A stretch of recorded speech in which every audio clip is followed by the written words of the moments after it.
तो ठीक है।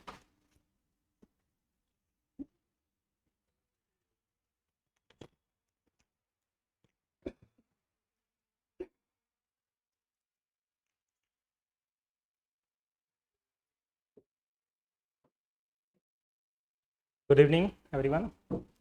So today we are going to have our discussion like USP strategy session for economics. Okay. So sir has already, Vikas sir had discussion for history. A new faculty will take discussion for polity. This is going to be about the economics. So we are going to divide our discussion under 5 parts. First will be the yearly analysis. What has been the trend of questions in the recent years, then emerging trends. What are the new questions that are coming in the economics paper? So some questions are traditional, कि जो हर साल पूछे जाते हैं, but there are certain questions that are year specific or that are contemporary, कि 2-3 साल में that are in the news and UPSC asks question from that area. Then certain theme wise questions. So theme wise questions are nothing but just the traditional questions like fiscal policy. So every year you will find question from fiscal policy, monetary policy in the same way. Similarly inflation. Inflation is a topic जो कि आप per day you can find in the newspaper, right? क्योंकि that is a political topic more than an economic topic. Inflation is a political topic in India. ठीक है. So from there you will find questions. Then what are the sources that you have to refer? In economics, one of the problems that an aspirant face, he what to read. You don't have a book, standard books which covers everything like Lakshmikant you have for the polity, right? क्योंकि economics में 60 to 70% is your current affairs, और current affairs से you need to understand the concept, right? For example मैं एक example देता हूँ. There was a term called operation twist. ठीक है. In 2021 2022 during Covid time this term became famous. Now this is not covered in any book. वो term केवल उस year आया, फिर न्यूज़पेपर से बाहर हो गया. So that such news are only relevant for that year, right? Even ये जो टर्म था ऑपरेशन ट्विस्ट, ऐसा कोई प्रोग्राम इंडिया में हो ही नहीं रहा था. RBI was conducting something called a special open market operation, but similar to a special open market operation, US की जो सेंट्रल बैंक है that is US federal reserve has earlier conducted a operation like a special OMO, और उसका उन्होंने नाम क्या रखा था? Operation twist. और इसीलिए the journalist who right the story they started popularising this term operation twist, right? So such terms you will only find in the newspaper in a particular year. उस ईयर के लिए वो questions relevant होते हैं, और automatically that questions will disappear from the examination. But what you have to understand from here कि whether operation twist UPSC will ask और not, we will not go into that. But open market operation is something that is a static topic. Open market operation तो monetary policy का एक tool है ना, so that you have to prepare. But in a special open market operation, RBI had deployed this OMO for a certain purpose, so that you need to know only in that year. So this is the differentiation you have to make कि कौन सी news हमेशा relevant रहने वाली है. This is what we call the traditional topics, or there are certain news which are going to be relevant for the current year. So this differentiation you have to make. Then one of the best source that you can refer to clear your basics will be NCERT. So 11th and 12th class की जो NCERT है, except microeconomics की NCERT, you should not study this micro economics वाली NCERT, the reason being complexes are the concepts that are given there are very complex, क्योंकि उसमें इतने उन्होंने graphs दे रखे हैं और इतने कांस्टेंट दे रखे हैं कि you will not able to understand anything on your own. So we will conduct a special session for micro economics, जिससे कि यूपीएससी जितनी भी क्वेश्चंस माइक्रो इकोनॉमिक्स से पूछती है, hardly one question you will get even in alternate year. मतलब हर साल तो आता भी नहीं है, alternate year you will find a question from micro economics, so that you can cover after going through that lecture. आप उसको देख लोगे अच्छे से, वो सारा जो कंसेप्ट है वो कवर हो जाएगा. Okay, then one of the standard book that you can if you want to read you can go through that is the Shankar Ganesh. Sir ने विकास सर ने जो ओरिएंटेशन सेशन में इसको डिस्कस किया था कि शंकर गणेश की जो बुक है इकोनॉमिक्स की, that is far better than other books. The reason being Ramesh Singh is like is a book that most of us prefer, but problem क्या है कि वो काफी लेंदी बुक है. रमेश सिंह की जो बुक है उसकी आप साइज देखोगे, काफी लेंदी बुक है, and that sort of information और that sort of concepts are not asked by UPSC generally. तो आप अपने आप को रेस्ट्रिक्ट करो, न्यूज़पेपर्स पे ज्यादा फोकस करो. जितना करंट पे आपका कमांड अच्छा होगा, you will be able to solve more question in the examination. ठीक है, अननेसेसरी इकोनॉमिक्स से सारे कंसेप्ट पढ़ने का कोई फायदा नहीं है, right. So sources plus the class, like NCERT plus some books, then the concepts that will be taught in the class, that will be more than suffice to answer most of the questions in the examination. Then what is the nature of this subject, कि like economics में किस तरह के questions आ रहे हैं. See there is two thing, one you need to know the source कि कहाँ से आ रहे हैं, और you need to also know the question types. For example, कि a question comes from fiscal policy. Okay, so fiscal policy में there are multiple concepts. ठीक है, but you need to know कि किस टाइप के questions UPSC is asking from fiscal policy, right. So fiscal policy, just take the example, like fiscal policy में क्या होता है, union budget. Budget has a two part, receipt and expenditure, right. This is the part of the budget. UPSC will never ask you the stats from either from the expenditure part or the receipt part. कभी UPSC ने ऐसा नहीं पूछा है. The reason being कि it doesn't matter. इतना complex data you will not be able to remember. So that is the reason UPSC focuses on the conceptual part of the fiscal policy. They will ask you, they will give you 4 or 5 options and they will ask you which of them are part of revenue receipt, which of them are part of revenue expenditure, or which of them are part of the capital expenditure. इस तरह के questions UPSC will ask from fiscal policy. Same in the monetary policy, questions are based on the concept, pure concept, कि when the money supply in the economy will be higher than what RBI will do, whether it will increase the repo rate or not, or whether they will buy or sell government security or not. These kind of questions you will find in the examination. ठीक है, so this we will also see with examples. We have taken questions from last 3 years to give you a better idea how questions are being asked and also the sources कि ये questions कहाँ से आए हैं. Okay, so this is the yearly analysis. As you can see here, right from 2015 till 2023. ठीक है, अगर आप एवरेज देखोगे तो 15 questions have been asked from economics. ठीक है, like some year 13, 16, 18, but on an average if you see graph को अगर आप देखो तो ये एवरेज 15 पे निकल के आ रहा है. See there are many sources in which you will find कि क्वेश्चंस आर लाइक 20, 25, 30 भी. द रीजन बीइंग कि जब हम गवर्नमेंट स्कीम्स हैं, जितनी भी गवर्नमेंट स्कीम्स हैं, दे ऑल आर मोर और लेस पार्ट ऑफ इकोनॉमिक्स, क्योंकि सारी इकोनॉमिक्स के अंदर तो सब आ जाएंगी ना. फाइनेंस से रिलेटेड कोई भी स्कीम्स है, for example government has brought a scheme for the health sector.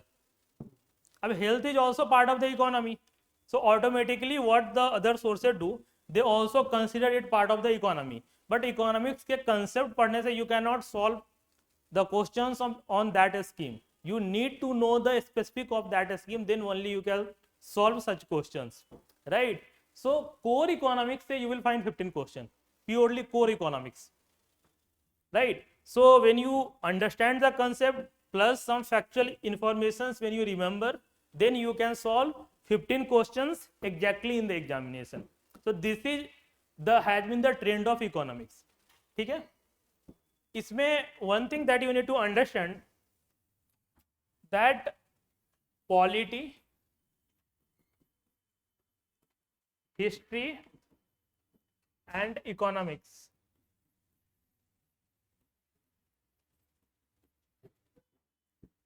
so when you will combine all these three papers, roughly 45 to 50 questions you get in the examination. ठीक है, and that is more than sufficient to qualify the prelims given the cutoff in the recent years, right? So what happens, sometimes polity से ज़्यादा आ जाएगा तो history से कम आ जाएगा, sometimes history से if the question will increase in history section then economics से कम हो जाएगा, कभी economics से बढ़ जाएगा तो बाकी जगह कम हो जाएगा. But more or less you will find कि only from these three subjects you will find around 50 questions. 50% of your paper will be from these three subjects. तो इनको आपको अच्छे से करना है, इन तीनों सब्जेक्ट्स को you have to do in a very well manner. Then some sectional analysis. So out of the 15 questions that we have seen कि 15 questions economics में आ रहे हैं, तो वो किस इकोनॉमिक्स से किस किस पार्ट से आ रहे हैं, that you also need to understand. Like banking and financial services, balance of payment, monetary policy and inflation, physical policy, organisations, bonds and securities and agriculture.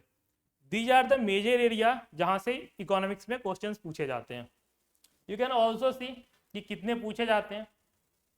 Banking and financial service you will find 4. This has been like 2021, 2022 and 2023. So roughly 2 to 3 questions from every area you will find.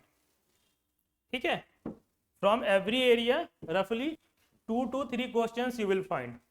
इसमें जो ये part है आपका banking and financial service, monetary policy and inflation, physical policy, bonds and securities, purely conceptual है, purely conceptual. This you can say partly conceptual, partly factual. But rest of the section like bank, monetary policy, fiscal and bonds and securities, if you know the concept, there are minimal chance कि आप उसको गलत करोगे exam में, accept कि कुछ exception से question आ गया. समटाइम्स व्हाट हैपेंस कि कुछ एक्सेप्शन से यूपीएससी क्वेश्चन पूछ देती है, you consider it as a rule, but कभी कभी वो चीज़ें गलत हो जाती हैं, राइट? बट मोस्टली इन एरिया को आपको अच्छे से कवर करना है, राइट? These portions should be covered in a very well manner.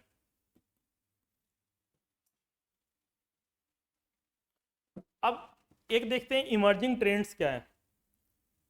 So we have done one thing that we have first identify the themes.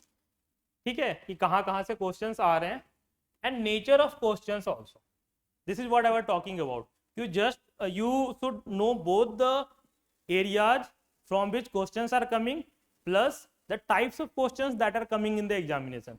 Both are important. क्योंकि मान लो you have prepared very well on monetary policy, but you don't know कि किस तरह के questions वहाँ से आ रहे हैं, तो doesn't matter कि आपने कितना पढ़ा है monetary policy, you will not be able to solve the question, and your priority is to solve the question in the examination, right? So for that purpose you need to know both the things.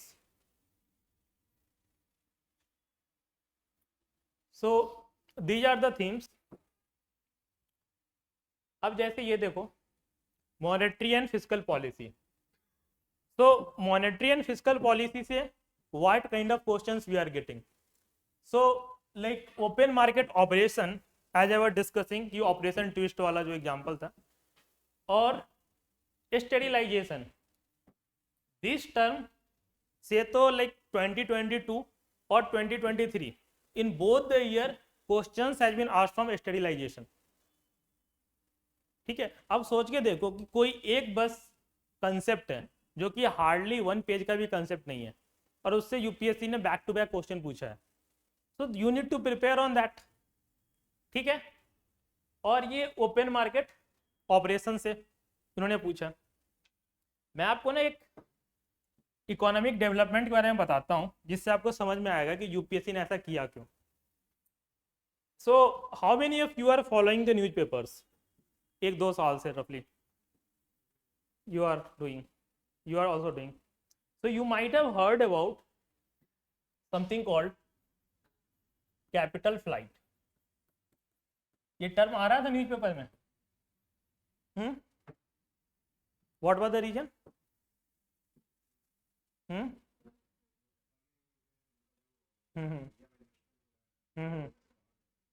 बिल्कुल. So why it is going outside, मतलब India से क्यों outflow हो रहा था? US Fed में rate बढ़ गया था. See on that news only UPSC has asked 2 question in 2022. केवल उस न्यूज पे पूछा था उन्होंने, बट उसको इकोनॉमी के कंसेप्ट से लिंक कर दिया था उन्होंने. देखो डेवलपमेंट क्या हुई थी मैं बताता हूँ. एज यू नो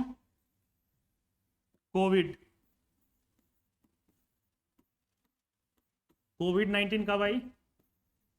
2019 में, मतलब 2019 Covid. In the late 2019 then what happened as a result of Covid? Global shutdown. ये हुआ था, this all you know. Then what has happened as a result of this? Inflation. The reason being supply side constant. Shortage थी हर चीजों की. As global supply chain जो है so we have witness the breakdown of the global supply chain, right. So as a result of this we have witness the inflation. Economic activity होगी नहीं, demand तो लोगों की रहेगी ही ना. तो जब सप्लाई नहीं होगा तो we have witness the inflation. और all the countries has witness the inflation. कोई ऐसी कंट्री नहीं है जिसने इन्फ्लेशन नहीं. All the country have witness the inflation. And our monetary policy committee which have been given task to control the inflation, इन्होंने target miss भी covid के time पे ही किया. First time they have missed the target to keep the inflation within 2 to 6% range. And Covid की वजह से इन्होंने टारगेट मिस कर दिया था. सो जब हर जगह इन्फ्लेशन थी तो obviously in US also there was inflation. And one basic concept of monetary policy is that the central bank actually increases the repo rate to control the inflation. ये पता है सबको? In times of inflation, right, to absorb the excess liquidity for the market or to contract the economic activity, what RBI or the central bank does, they increase the interest rate. ठीक है, तो US federal reserve ने, जो US की central bank है, US federal reserve, they have increase the interest rate. This is what newspaper में term आ रहा था, फेड हाइक, राइट. सो उन्होंने इंटरेस्ट रेट इंक्रीज कर दिया. Now understand one thing, that foreign capital जो इंडिया में आता है या फिर किसी भी डेवलपिंग कंट्री में जाता है, वो कहाँ से आता होगा? पैसा किसके पास है? डेवलप्ड वर्ल्ड के पास, राइट. अब इंडिया तो जाके यूएस में इन्वेस्ट उतना नहीं करती होगी जितना यूएस के लोग इंडिया में क्या करते हैं. वेरी बेसिक रीजन, तभी तो वो डेवलप्ड है. We are still a developing country. So जब when US federal reserve has increase the interest rate, then the US investors in India, और जब मैं यूएस बोल रहा हूँ मतलब ऐसा नहीं केवल यूएस के ही, यूएस एंड यूरोपियन यूनियन, क्योंकि not only the US federal reserve but also the European central bank has also increase the interest rate. तो जैसे ही whenever once they increase the interest rate, then for those investors their markets are more profitable than the Indian market or any developing market, right. So जब भी वो interest rate increase करती है So for foreign investors, their own markets are more beneficial than the market of the developing country. So as a result of this, what has happened? Outflow of foreign portfolio investment. जितने भी foreign investors थे, what they have done? They have taken their money out from India and again went to their home country, या फिर जहां उन्हें ज़्यादा interest rate मिल रहा था, ज़्यादा प्रॉफिट दे वर अर्निंग. ठीक है. नाउ व्हाट हैपेंस कि जब भी out this FPI foreign investment का जब भी आउटफ्लो होता है और सडन आउटफ्लो होता है, so what they want, if a foreign investors have to go out of India, what the first thing they will want? They will want dollars, क्योंकि उन्हें रूपी से क्या मतलब है, रूपी तो इंडिया में काम है ना, बाकी तो दे वो विल वांट डॉलर और एनी अदर करेंसी. ठीक है. So as a result of this what has happened? Demand of dollar increase suddenly. And see, this is the reason FPI को भी ऑल्सो कॉल्ड हॉट मनी. इससे UPSC ने already question आपसे पूछ रखा है in one of the prelims examination. ठीक है. ये हॉट मनी क्या होता है? Since they are not stable, FDI is stable, foreign direct investments, but FPI foreign portfolio investments are not stable. ठीक है.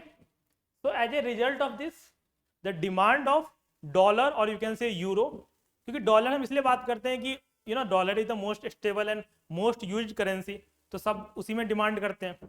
तो they all the foreign investors started converting their rupee, जो रूपी उनके पास थी उसको वो डॉलर में कन्वर्ट करवाने लगे. So as soon as the demand of a product increases, क्या होता है? वो महंगा हो जाता है.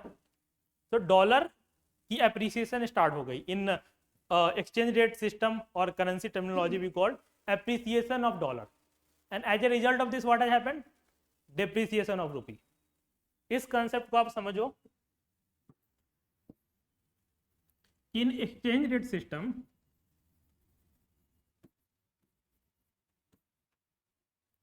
अगर मान लो हम डॉलर को रूपी के साथ we are making a comparison, तो जब भी इसकी वैल्यू बढ़ेगी इसकी अपने आप कम हो जाएगी, और अगर मान लो रूपी की बढ़े तो इसकी अपने आप कम हो जाएगी. तो जिसकी भी डिमांड मार्केट में होती है उसकी वैल्यू बढ़ जाती है. This is as simple as that, right. So you will find कि इन्फ्लेशन किस कमोडिटी में होता है, जिसमें जिसकी डिमांड ज़्यादा हो. तो डॉलर की डिमांड ज़्यादा हुई, डॉलर महंगा हो गया, and as a result of this our rupee started depreciating. So if you are following again the newspaper, अगर न्यूज में फॉलो करते हो, so one of the journalist asked the finance minister of India Mrs Nirmala Sitharaman, why rupee is depreciating? So what she has answered? It is not the rupee that is depreciating, it is dollar that is appreciating. तो link मिल गया. So that is the reason you need to follow the newspaper. अब UPSC ने उसे क्या पूछा वो मैं आपको थोड़ी देर में बताता हूँ. But what has happened as a result of the appreciation of dollar, जब भी ऐसा होता है तो RBI deploys one of the prominent tool of monetary policy, sterilisation. इसमें आरबीआई क्या करती है? अब देखो डॉलर महंगा क्यों हो रहा है? क्योंकि इसकी शॉर्टेज है. दैट इज द रीजन ना. व्हेनेवर एनी, जैसे मान लो recently we have seen the rise in the tomato prices. Reason क्या था? शॉर्टेज थी उसकी. सो आरबीआई क्या करेगी? एक्स्ट्रा सप्लाई कर देगी डॉलर की, और जैसे ही एक्स्ट्रा सप्लाई हुई डॉलर की प्राइस क्या हो जाएगी? स्टेबलाइज हो जाएगी. So the depreciation of rupee we can arrest, and this is what RBI had done, और इसी को स्टेबलाइजेशन कहते हैं. और इसी कंसेप्ट पे यूपीएससी ने इसी ईयर क्वेश्चन पूछा है. यू गॉट द लिंक कि how why you need to follow the news. ठीक है. ये तो 2023 का हो गया. I will also show you कि 2022 में बस इसी कंसेप्ट का यूज करके यूपीएससी ने कैसे क्वेश्चन पूछा था. और ये जो न्यूज है is covered, this news has been covered not only by newspapers but economic survey. Economic survey का जो प्रोमिनेंट थीम था लास्ट ईयर का वो यही था. When economic survey has written in economic survey, a complete chapter has been dedicated to this thing. कि 3 major development has happened in recent times. क्या क्या हुए थे? कोविड, ठीक है, देन फेड हाइक और रसिया यूक्रेन वॉर। अब सोच के देखो, कोविड पे RBI doesn't have any control, इस पर तो किसी का कंट्रोल नहीं है ना। That we in economics called force majeure situation, you know the will of the god which is beyond our control. तो ऐसे सिचुएशन में बैंक्स हो, आरबीआई हो, गवर्नमेंट हो, कोई भी बॉडी कुछ नहीं कर सकती है, राइट। देन फेड हाइक, जो कि यूएस फेडरल रिजर्व, हमने देखा कि उन्होंने इंटरेस्ट रेट हाइक करा था। Then Russia Ukraine war, and as a result of this inflation. तो इन्फ्लेशन बढ़ने की ये सारे कारण है। इस पे इकोनॉमिक सर्वे ने कंप्लीटली एक पूरा चैप्टर लिखा अपना, ठीक है। इसमें उन्होंने नॉट ओनली फेडरल हाइक, उन्होंने बात करी कि कैसे यूरोपियन सेंट्रल बैंक ने भी अपने इंटरेस्ट रेट बढ़ा दिए हैं, ठीक है। बट हम जब भी बात करते हैं ना, just for the understanding purpose we take dollar as a currency, जिससे कि आसान हो समझने में। क्योंकि इवन यू विल सी कि इंडिया की जो फॉरेक्स रिजर्व है हमारी, जो आरबीआई मैनेज करती है, उसमें most of the currencies are denominated in terms of dollar only. अब उस पर भी यूपीएससी ने एक बार क्वेश्चन पूछा है कि जो फॉरेक्स रिजर्व है उसमें जो करेंसीज हैं जो आरबीआई के पास हैं, वो केवल डॉलर के फॉर्म में है या फिर और भी करेंसी उसमें इन्वॉल्व है, right. So this is the development. So whenever you are reading the newspaper, this is how you have to identify the theme. कि एक्सटरलाइजेशन क्या होता है, फेड हाइक क्या होता है, अगर inflation, to counter the inflation what RBI can do, उन्हें interest rate बढ़ाना है या फिर कम करना है, right. So I hope you have got the idea कि इसको how we have to do it. Then financial market. So the structure of financial market is very simple. It consists of money market and capital market, ठीक है। in under capital market you again have a primary market and secondary market. Secondary market is nothing but the share market. तो जितने भी tools हैं हमारे, ठीक है, share market है, उस पर भी UPSC generally ask questions, basic questions होते हैं। You just need to know the meaning of that tool, कि ये ट्रेजरी बिल्स है तो फिर ये ट्रेजरी बिल्स क्या होता है, ठीक है, या फिर ऑप्शंस क्या होते हैं, फ्यूचर्स क्या होते हैं। तो these are the things you need to know in financial market. This economic geography, this has been something that is very new, economic geography. अब बाय नेम इट्स क्लियर कि इकोनॉमिक ज्योग्राफी क्या होती होगी, जिसमें कुछ इकोनॉमिक्स हो, कुछ geography हो, यही हुई ना economic geography. So certain questions that we have seen in recent years, जहां यूपीएससी रिसोर्सेज से क्वेश्चंस पूछ रही हैं, ठीक है, कि like they can ask you कि गोल्ड रिजर्व्स किसके पास ज्यादा हैं, right. They can ask you about the iron reserves, lithium reserves. तो these kind of questions we are witnessing in economics. और जो रिसोर्सेज हैं उनको इकोनॉमिक्स से लिंक करके भी UPSC is asking the questions. So economic geography is very very important. Economic geography not only domestically but also globally. कुछ major जो mineral हैं आपको पता होने चाहिए कि फॉर एग्जांपल यूरेनियम, सबसे ज़्यादा रिजर्व किसके पास है या सबसे ज़्यादा प्रोडक्शन कौन करता है। तो some of the stats we get in economic survey, कुछ आपको प्रिपेयर करने हैं। तो आप ज्योग्राफी प्रिपेयर करो या फिर इकोनॉमिक्स करो, you have to prepare on that theme. In India yearbook, most of the things are covered in detail, right? So we will provide you that compilation, जिसमें कि most of the details will be covered. Next is our some factual knowledge you need to remember. अब concept की तो बात हो गई कि ये सब concept था, ये समझना है। Facts में क्या है कि जो infrastructure development है, as you know, कि one of the best ministers that we have today is Nitin Gadkari. So he is like minister of what? Road transport. So he is developing the infrastructure at a very fast pace.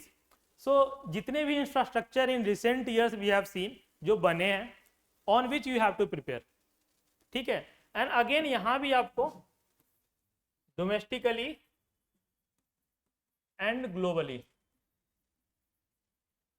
जो India में बन रहे हैं वो तो है ही, plus जो भी इंफ्रास्ट्रक्चर जहां इंडिया का इन्वॉल्वमेंट है, ठीक है, इंटर कंट्री है, like for example India is developing infrastructure road और rail road with Myanmar, Bangladesh, ठीक है, इन पे भी आपको प्रिपेयर करना है, क्योंकि from that also UPSC is asking question. So in major infrastructure be it the road, port, right, airport, railways, इन सब के जितने भी रूट्स हैं you have to prepare their locations और क्या क्या चीजें हैं, पर्पस क्या है उन सब इंफ्रास्ट्रक्चर का, so that you have to prepare. Then regional and global groupings. अभी यहाँ पे G20 समिट इंडिया में हुई थी, right? So why UPSC will not ask you question from G20? They can ask you, they have been asking from last 2 years back to back. UPSC ने G20 से back to back questions पूछे हैं, they can again ask you. तो the initiatives of such regional and global groupings, चाहे वो G20 हो, G7 हो, OECD हो, एपेक हो, जितने भी बॉडीज हैं particularly related to this economics and politics, क्योंकि it can be also asked in the IR part, ठीक है, इंटरनेशनल रिलेशन के पर्सपेक्टिव से भी पूछा जा सकता है एंड इकोनॉमिक्स के पर्सपेक्टिव से भी you can get questions on this thing, so you have to prepare on that. So certain groupings जो कि इंपॉर्टेंट है प्लस जो कि न्यूज में है, on that you have to prepare. Okay,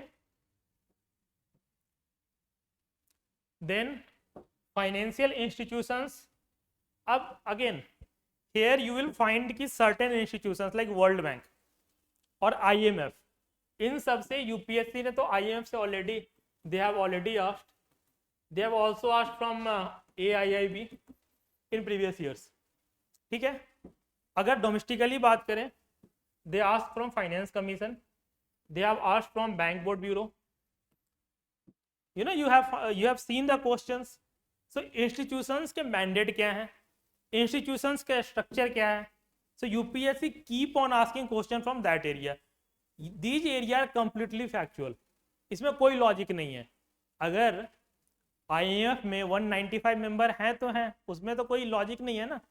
ऐसे ही बैंक बोर्ड ब्यूरो का जो एक स्ट्रक्चर है वो तो गवर्नमेंट ने फिक्स किया है, we can not do anything about it. So financial institutions के मैंडेट हो, स्ट्रक्चर हो, you need to prepare on that, or you have to mug up all such information related to these institutions, ठीक है. Now come to the external sector. So here questions are little bit factual and little bit conceptual. For example, अगर exchange rate से recently UPSC has asked a question, right, exchange rate से, so that was a conceptual question. But if UPSC ask you questions from trend of export and import, तो वो तो factual और that you have to prepare, right? If UPSC ask you question from what has been the trend in the service exports or service import or merchandise export and import, you have to prepare on that, right? So external sector से questions factual भी आ रहे हैं, conceptual भी आ रहे हैं. So you can prepare conceptual on your own, या books पढ़ लो, उसमें कवर्ड है. फैक्चुअल क्वेश्चंस जो भी इस एरिया से आते हैं that are covered in economic survey. So we will give you the compilation of budget and economic survey, so from there you can do this part. Then comes the agriculture. See agriculture is itself a new theme. In last few years UPSC asking question from agriculture. उन्होंने geography के questions reduce कर दिए और they are starting asking question from agriculture. So agriculture में generally we witness 3 to 4 kind of questions. Like agriculture में एक तो हुआ बेसिक्स ऑफ एग्रीकल्चर, जिसमें कि व्हाट यू विल फाइंड कि क्रॉपिंग पैटर्न क्या है, ठीक है, क्रॉपिंग पैटर्न. देन जो सॉइल्स हैं उसका type and distribution. Since I think one thing that you might be knowing कि soil pattern has a huge impact on the cropping pattern, right. अब जहाँ पे when you have a water deficit area, how you can grow sugar cane there. अगर जहाँ पे फिर भी करते हैं लेकिन Marathwada region, so there that is a water deficient area, still farmers are growing sugar cane. As a result of this, what we have seen, यहाँ drought situation आ गई, right. So soil patterns will give you the idea of the cropping pattern, so you have to prepare both the thing एक साथ करना together. Then the economics part of the agriculture. Economics में क्या आ जाएगा agriculture के, farmer को क्या चाहिए, लोन चाहिए, you know, to do the agriculture. So KCC, then there is something called PSL, you might have heard about PSL, priority sector lending, ठीक है. Then you have to see कि agriculture, agro processing, ठीक है, this is also in your main syllabus. तो इसको लेके जो schemes हैं, राइट, क्योंकि agriculture products that farmers are producing, so that need to be processed, जिससे कि उसकी सेल्फ लाइफ बढ़ाया जा सके, right. So on that also you have to prepare. Then one of the major issues of MSP, ये तो हमेशा prepare करना है. MSP is something that UPSC asks every year in different form, ठीक है. अब देखो इसमें करना है क्या है. MSP में one way of preparing MSP is कि आप जान लो, all of you noted down, MSP के बारे में आप ऐसे समझ लो,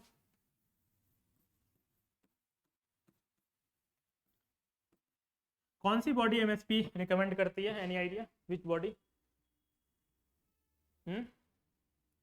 which body recommends MSP for different products, CACP, ठीक है, commission on agriculture cost and prices. It is approved by the CCEA. कौन हेड करता है CCEA को, prime minister. So cabinet committee on economic affairs headed by prime minister approve the MSP. एक तो है कि आप इसका प्रोसेस समझ लो कि MSP होता क्या है. नेक्स्ट इज की कैलकुलेशन. अब ये किसी को नहीं पता होगा कि कैलकुलेट कैसे करते हैं. There are different methods of the calculation, और यही इशू ऑफ कंफ्लिक्ट है फार्मर्स और गवर्नमेंट के बीच में, और यही आपको करना है.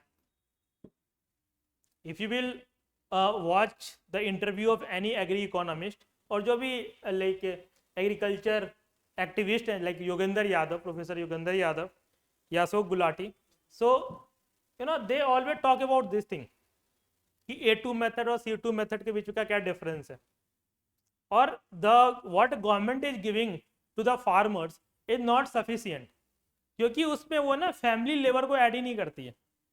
व्हाट गवर्नमेंट डू कि लाइक अगर मान लो इंडिया में क्या होता है, डिसगाइज्ड अनएम्प्लॉयमेंट है. So suppose if a farmer has 1 acre of land and this land requires only 1 person to cultivate, लेकिन अगर फैमिली में there are 10 person, they all will engage themselves in the agriculture activities. ये तो होता है ना. This is what we call disguised employment. So what the government do, they only take into account the wages of 1 farmer. तो बाकी के जो लोग यहाँ काम कर रहे हैं, extra 9 people, so who is going to pay them, ये भी तो एक इशू है ना. सो MSP में इसको कंसिडर नहीं किया जाता है. That is the major conflict between the government and the farmer as far as the MSP is concern. एक तो ये है ही, दूसरा लीगलाइजेशन को है after the what farmer protest, कि all farmers like farmer groups wants कि MSP को लीगलाइज किया जाए, लॉ पास किया जाए जिससे कि MSP लीगलाइज हो पाए. इससे रिलेटेड एक और चीज जब पढ़ रहे हो, सो ऑलवेज रिमेंबर कि what are the crops which are included under MSP. और MSP में एक और इशू आता है, वो आता है शुगर केन वाला. देखो शुगर केन के लिए MSP नहीं, MSP के टाइप नहीं, FRP गवर्नमेंट अनाउंस करती है, fair and remunerative price. But state government also announces price for sugar cane that we called, क्या नाम है उसका बताना, any idea? स्टेट गवर्नमेंट जो अनाउंस करती है, नहीं प्राइस शुगर केन के लिए, SIP, ठीक है. तो ये जनरली FRP से ज्यादा होती है. And this is also a conflict. You will find कि जहाँ भी शुगर केन होता है, पर्टिकुलरली उत्तर प्रदेश, वो जो रीजन है वेस्टर्न यूपी का, वहाँ पे ये कन्फ्लिक्ट अक्सर चलते रहता है. और स्टेट गवर्नमेंट इसलिए करती है, इशू ज़्यादा करती है कि बताती है कि वी आर सपोर्टिंग यू, कि सेंट्रल गवर्नमेंट तो आपको यही दे रही थी, हम उससे ज़्यादा आपको दे रहे हैं टाइप का. Right. So only for sugar cane ये होता है, क्योंकि शुगर केन ना की एक पॉलिटिक्स है. शुगर केन वेस्टर्न यूपी, हाँ, वो it is completely, this crop is related to politics of UP. So governments who pay the sugar cane farmers will, they win in the western UP area. It's as simple as that. जो भी जिसने भी SIP बढ़ाई है अपने tenure में, वो election वहाँ पे जीत जाता है. So this is the like you know, this is how you have to prepare, कि एक थीम निकालो, उससे रिलेटेड सारे थीम को कवर कर लो एक साथ. तो उससे होगा क्या, उससे देखो 2-3 चीजें होती हैं. First, conceptual clarity you will have. ठीक है. देन कि what are the issues affecting, और you can say in any way related to that issue, वो सारे कवर हो जाएंगे. और यूपीएससी यही तो पूछेगी ना, why UPSC will ask you a question that is known by everyone. तो सभी कर लेंगे ना, फिर why UPSC will ask. Right. So that is the reason you have to prepare all the topics simultaneously.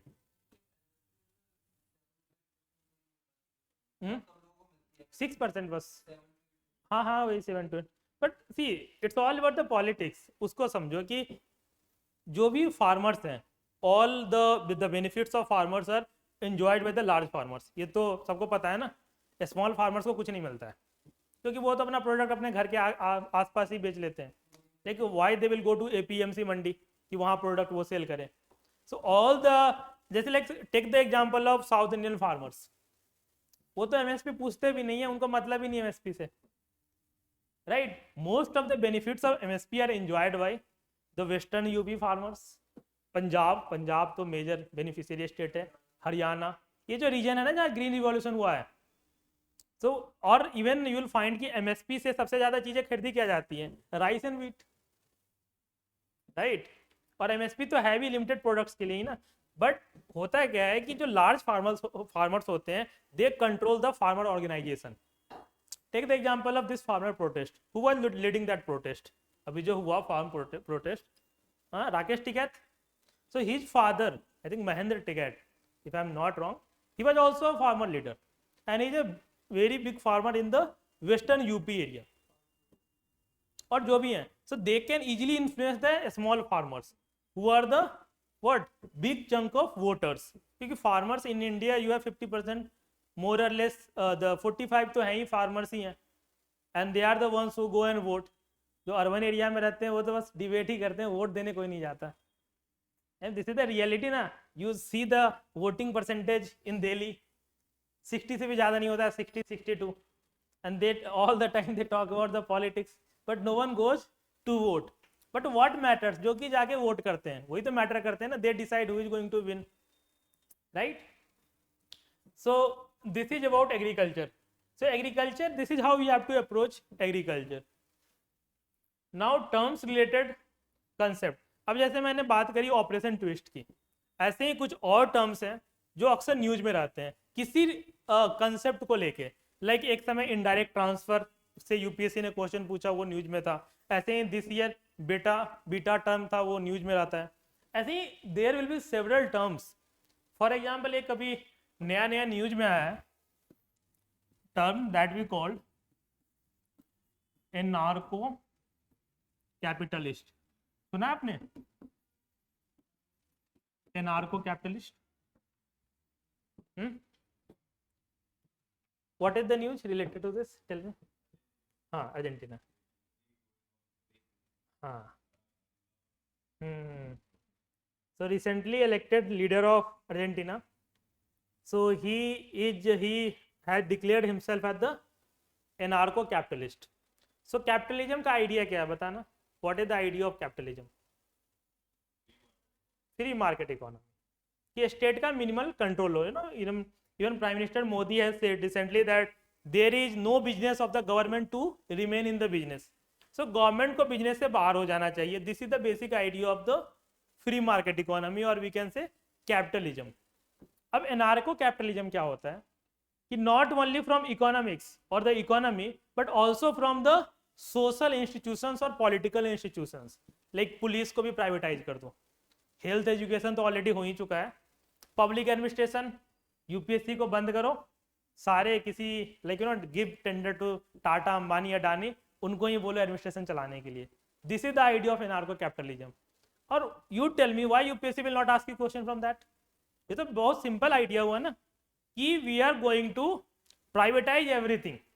एनार्को मतलब क्या होता है, जो anarchy which brings anarchy, anarchy यही तो एनार्की है ना कि हर चीज को प्राइवेटाइज कर दो. So who will think about the welfare? If everything will be profit driven then who will think about the welfare, right? So this you have to prepare. देखो जब भी इस तरह की थीम प्रिपेयर करते हो, one more thing that you have to do कि जब भी प्रिपरेशन करो तो इंट्रीगेटेड प्रिपरेशन करो. लाइक एनार्को कैपिटलिज्म समझ में आ गया, ठीक है. अगर मान लो when you have to write कि एनार्को कैपिटलिज्म पे, मेंस में तो you will not find such questions, but use anarcho-capitalism as a theme and make an argument for the essay. आ सकता है ना, आप तो यूज कर सकते हो उसको. So there is a very famous debate in philosophy about the market economy and market society, right? आप सब essay के टेलीग्राम ग्रुप में हो ना, उस पर मैंने एक पोस्ट लिखा था मार्केट इकोनॉमी और मार्केट सोसाइटी को लेके, उसको फिर से जाके पढ़ना, ठीक है. एंड यू विल फाइंड कि how this is related to this anarcho capitalism से.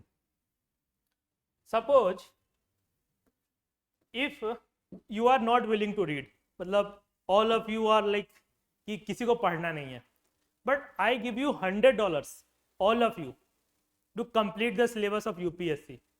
All of you will start doing that. I give you 6 months to complete it and every month I am giving you $100. But suppose आपने पढ़ना भी शुरू कर दिया, money is the motivation year.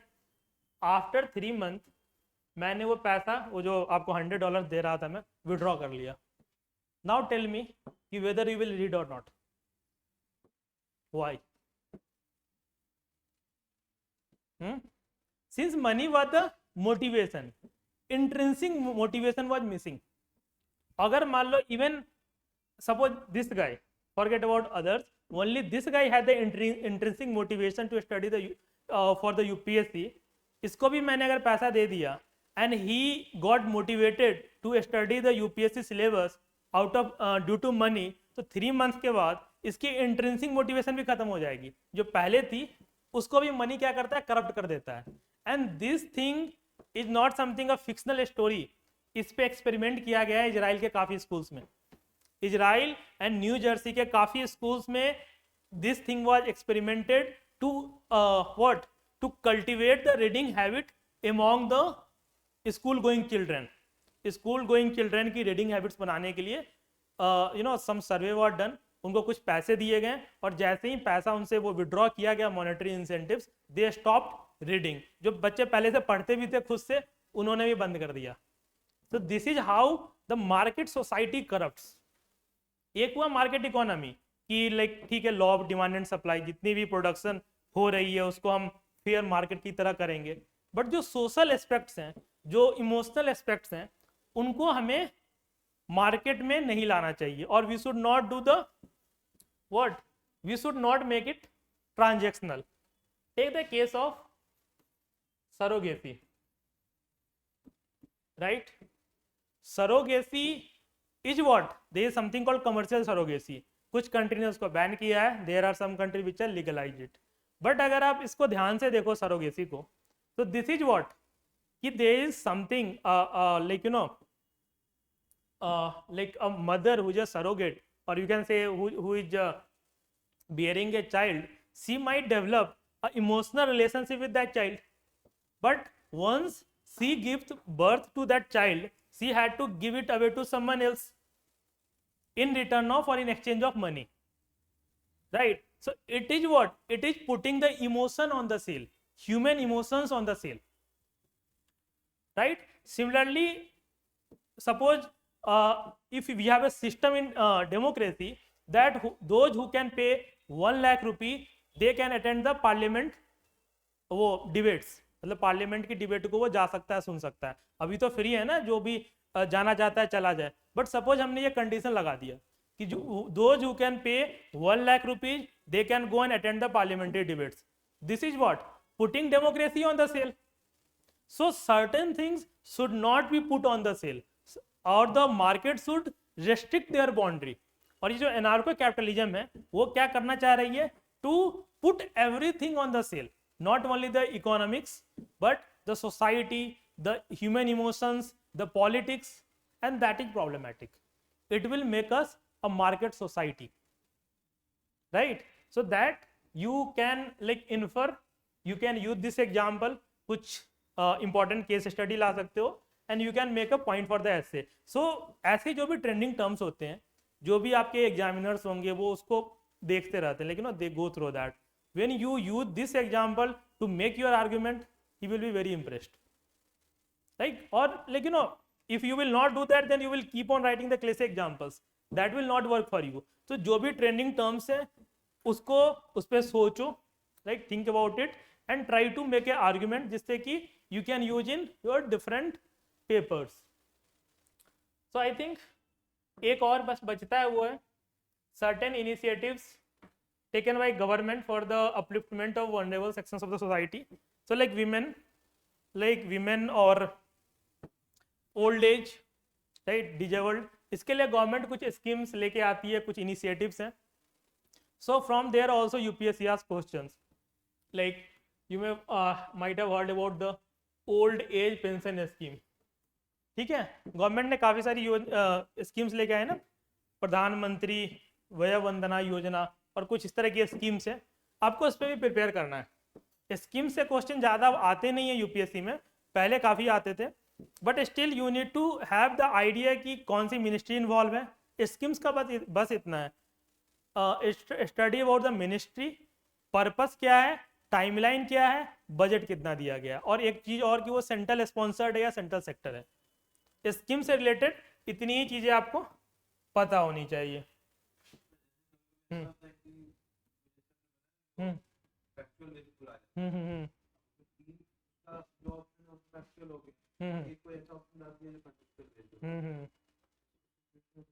देखो उसके लिए तो वही करना होगा ना कि पहले तो आपको पता का यू हैव टू वर्क कि क्या क्या आ सकता है, लेकिन based on the PYQ analysis. कि मान लो एक सिंपल सा ऐसे समझो कि यूपीएससी ने हेल्थ को लेके, जो उनका मेजर एरिया है मैं बताता हूँ, हेल्थ, विमेन, ट्राइबल, और ये जो PWD है रिसेंटली दिव्यांग, देन यू हैव एजुकेशन, इससे रिलेटेड स्कीम्स आती है. तो स्कीम्स जब भी पढ़ रहे हो सारे स्कीम्स, उसका एक पैटर्न निकालो कि अगर हेल्थ का स्कीम है, लाइक दिस ईयर उन्होंने एनीमिया मुक्त भारत और इन सब पुरानी स्कीम से पूछा था, तो थोड़ा वो भी तो लॉजिक लगाओ ना. एनीमिया किससे होगा, जिसको आयरन डिफिशियंसी होगी. अब आयरन डिफिशियंसी के लिए क्या क्या करते हैं. सो गवर्नमेंट की जब फीचर्स आप पढ़ रहे हो तो सोचो कि गवर्नमेंट ने ऐसा क्यों किया है. लेकिन अगर they are asking women to have this folic acid, तो लॉजिक है ना, तभी तो दे कैन बी, लेकिन उनके बॉडी में आयरन की क्वांटिटी बढ़ेगी. तो स्कीम्स जब पढ़ रहे हो तो उसका लॉजिक भी समझ लो साथ साथ कि like we have seen the problem of what institutional जो हम डिलीवरी होती थी इंडिया में काफ़ी कम थी. So for that government has brought a scheme, एक सुमन नाम की स्कीम है, मोस्ट प्रॉब्ली वही नाम है, और ऐसी काफ़ी भी और भी स्कीम्स हैं, बट रिसेंट वाली वही है सुमन.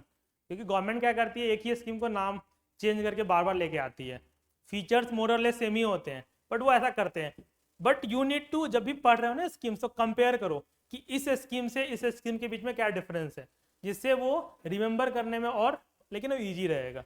सो दैट ना compilation will give you, so not worry about that. वो थोड़ा ना बताते वक्त ही बता देंगे कि इसमें ये याद रखना है, ये नहीं याद रखना है. इसलिए मैंने बोला ना स्कीम्स का बस इतना याद रखो, मिनिस्ट्री, पर्पस, जो बेनिफिशियरीज हैं वो, बजट कितना है और कौन सी, मतलब उसमें ये भी कभी कभी पूछते हैं कि इसमें सेंटर का क्या कंट्रीब्यूशन है, स्टेट का क्या है. सो बस यही सब चीज़ें उसमें ध्यान रखनी है.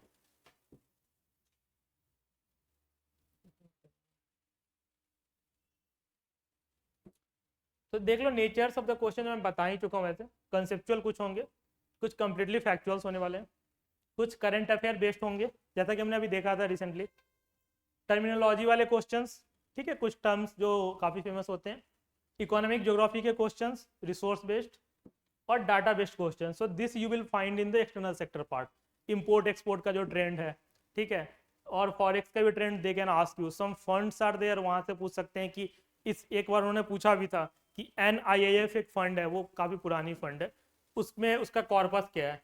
तो इस तरह की कुछ इंपॉर्टेंट जो लेकिन गवर्नमेंट जिसको काफ़ी पॉपुलराइज करती है, जैसे अभी एक स्कीम है रिसेंटली, उनके नाम पे है, क्या नाम है, एक किसी गॉड के नाम पे है वो, मैं भूल गया. वो स्कीम ना काफ़ी न्यूज में भी चल रही है. ठीक है, एक स्कीम्स आई है, रिसेंटली आई है, तो इसको ना प्राइम मिनिस्टर ने 2-3 बार जिस स्कीम का नाम बोल दिया, वो पॉपुलर है.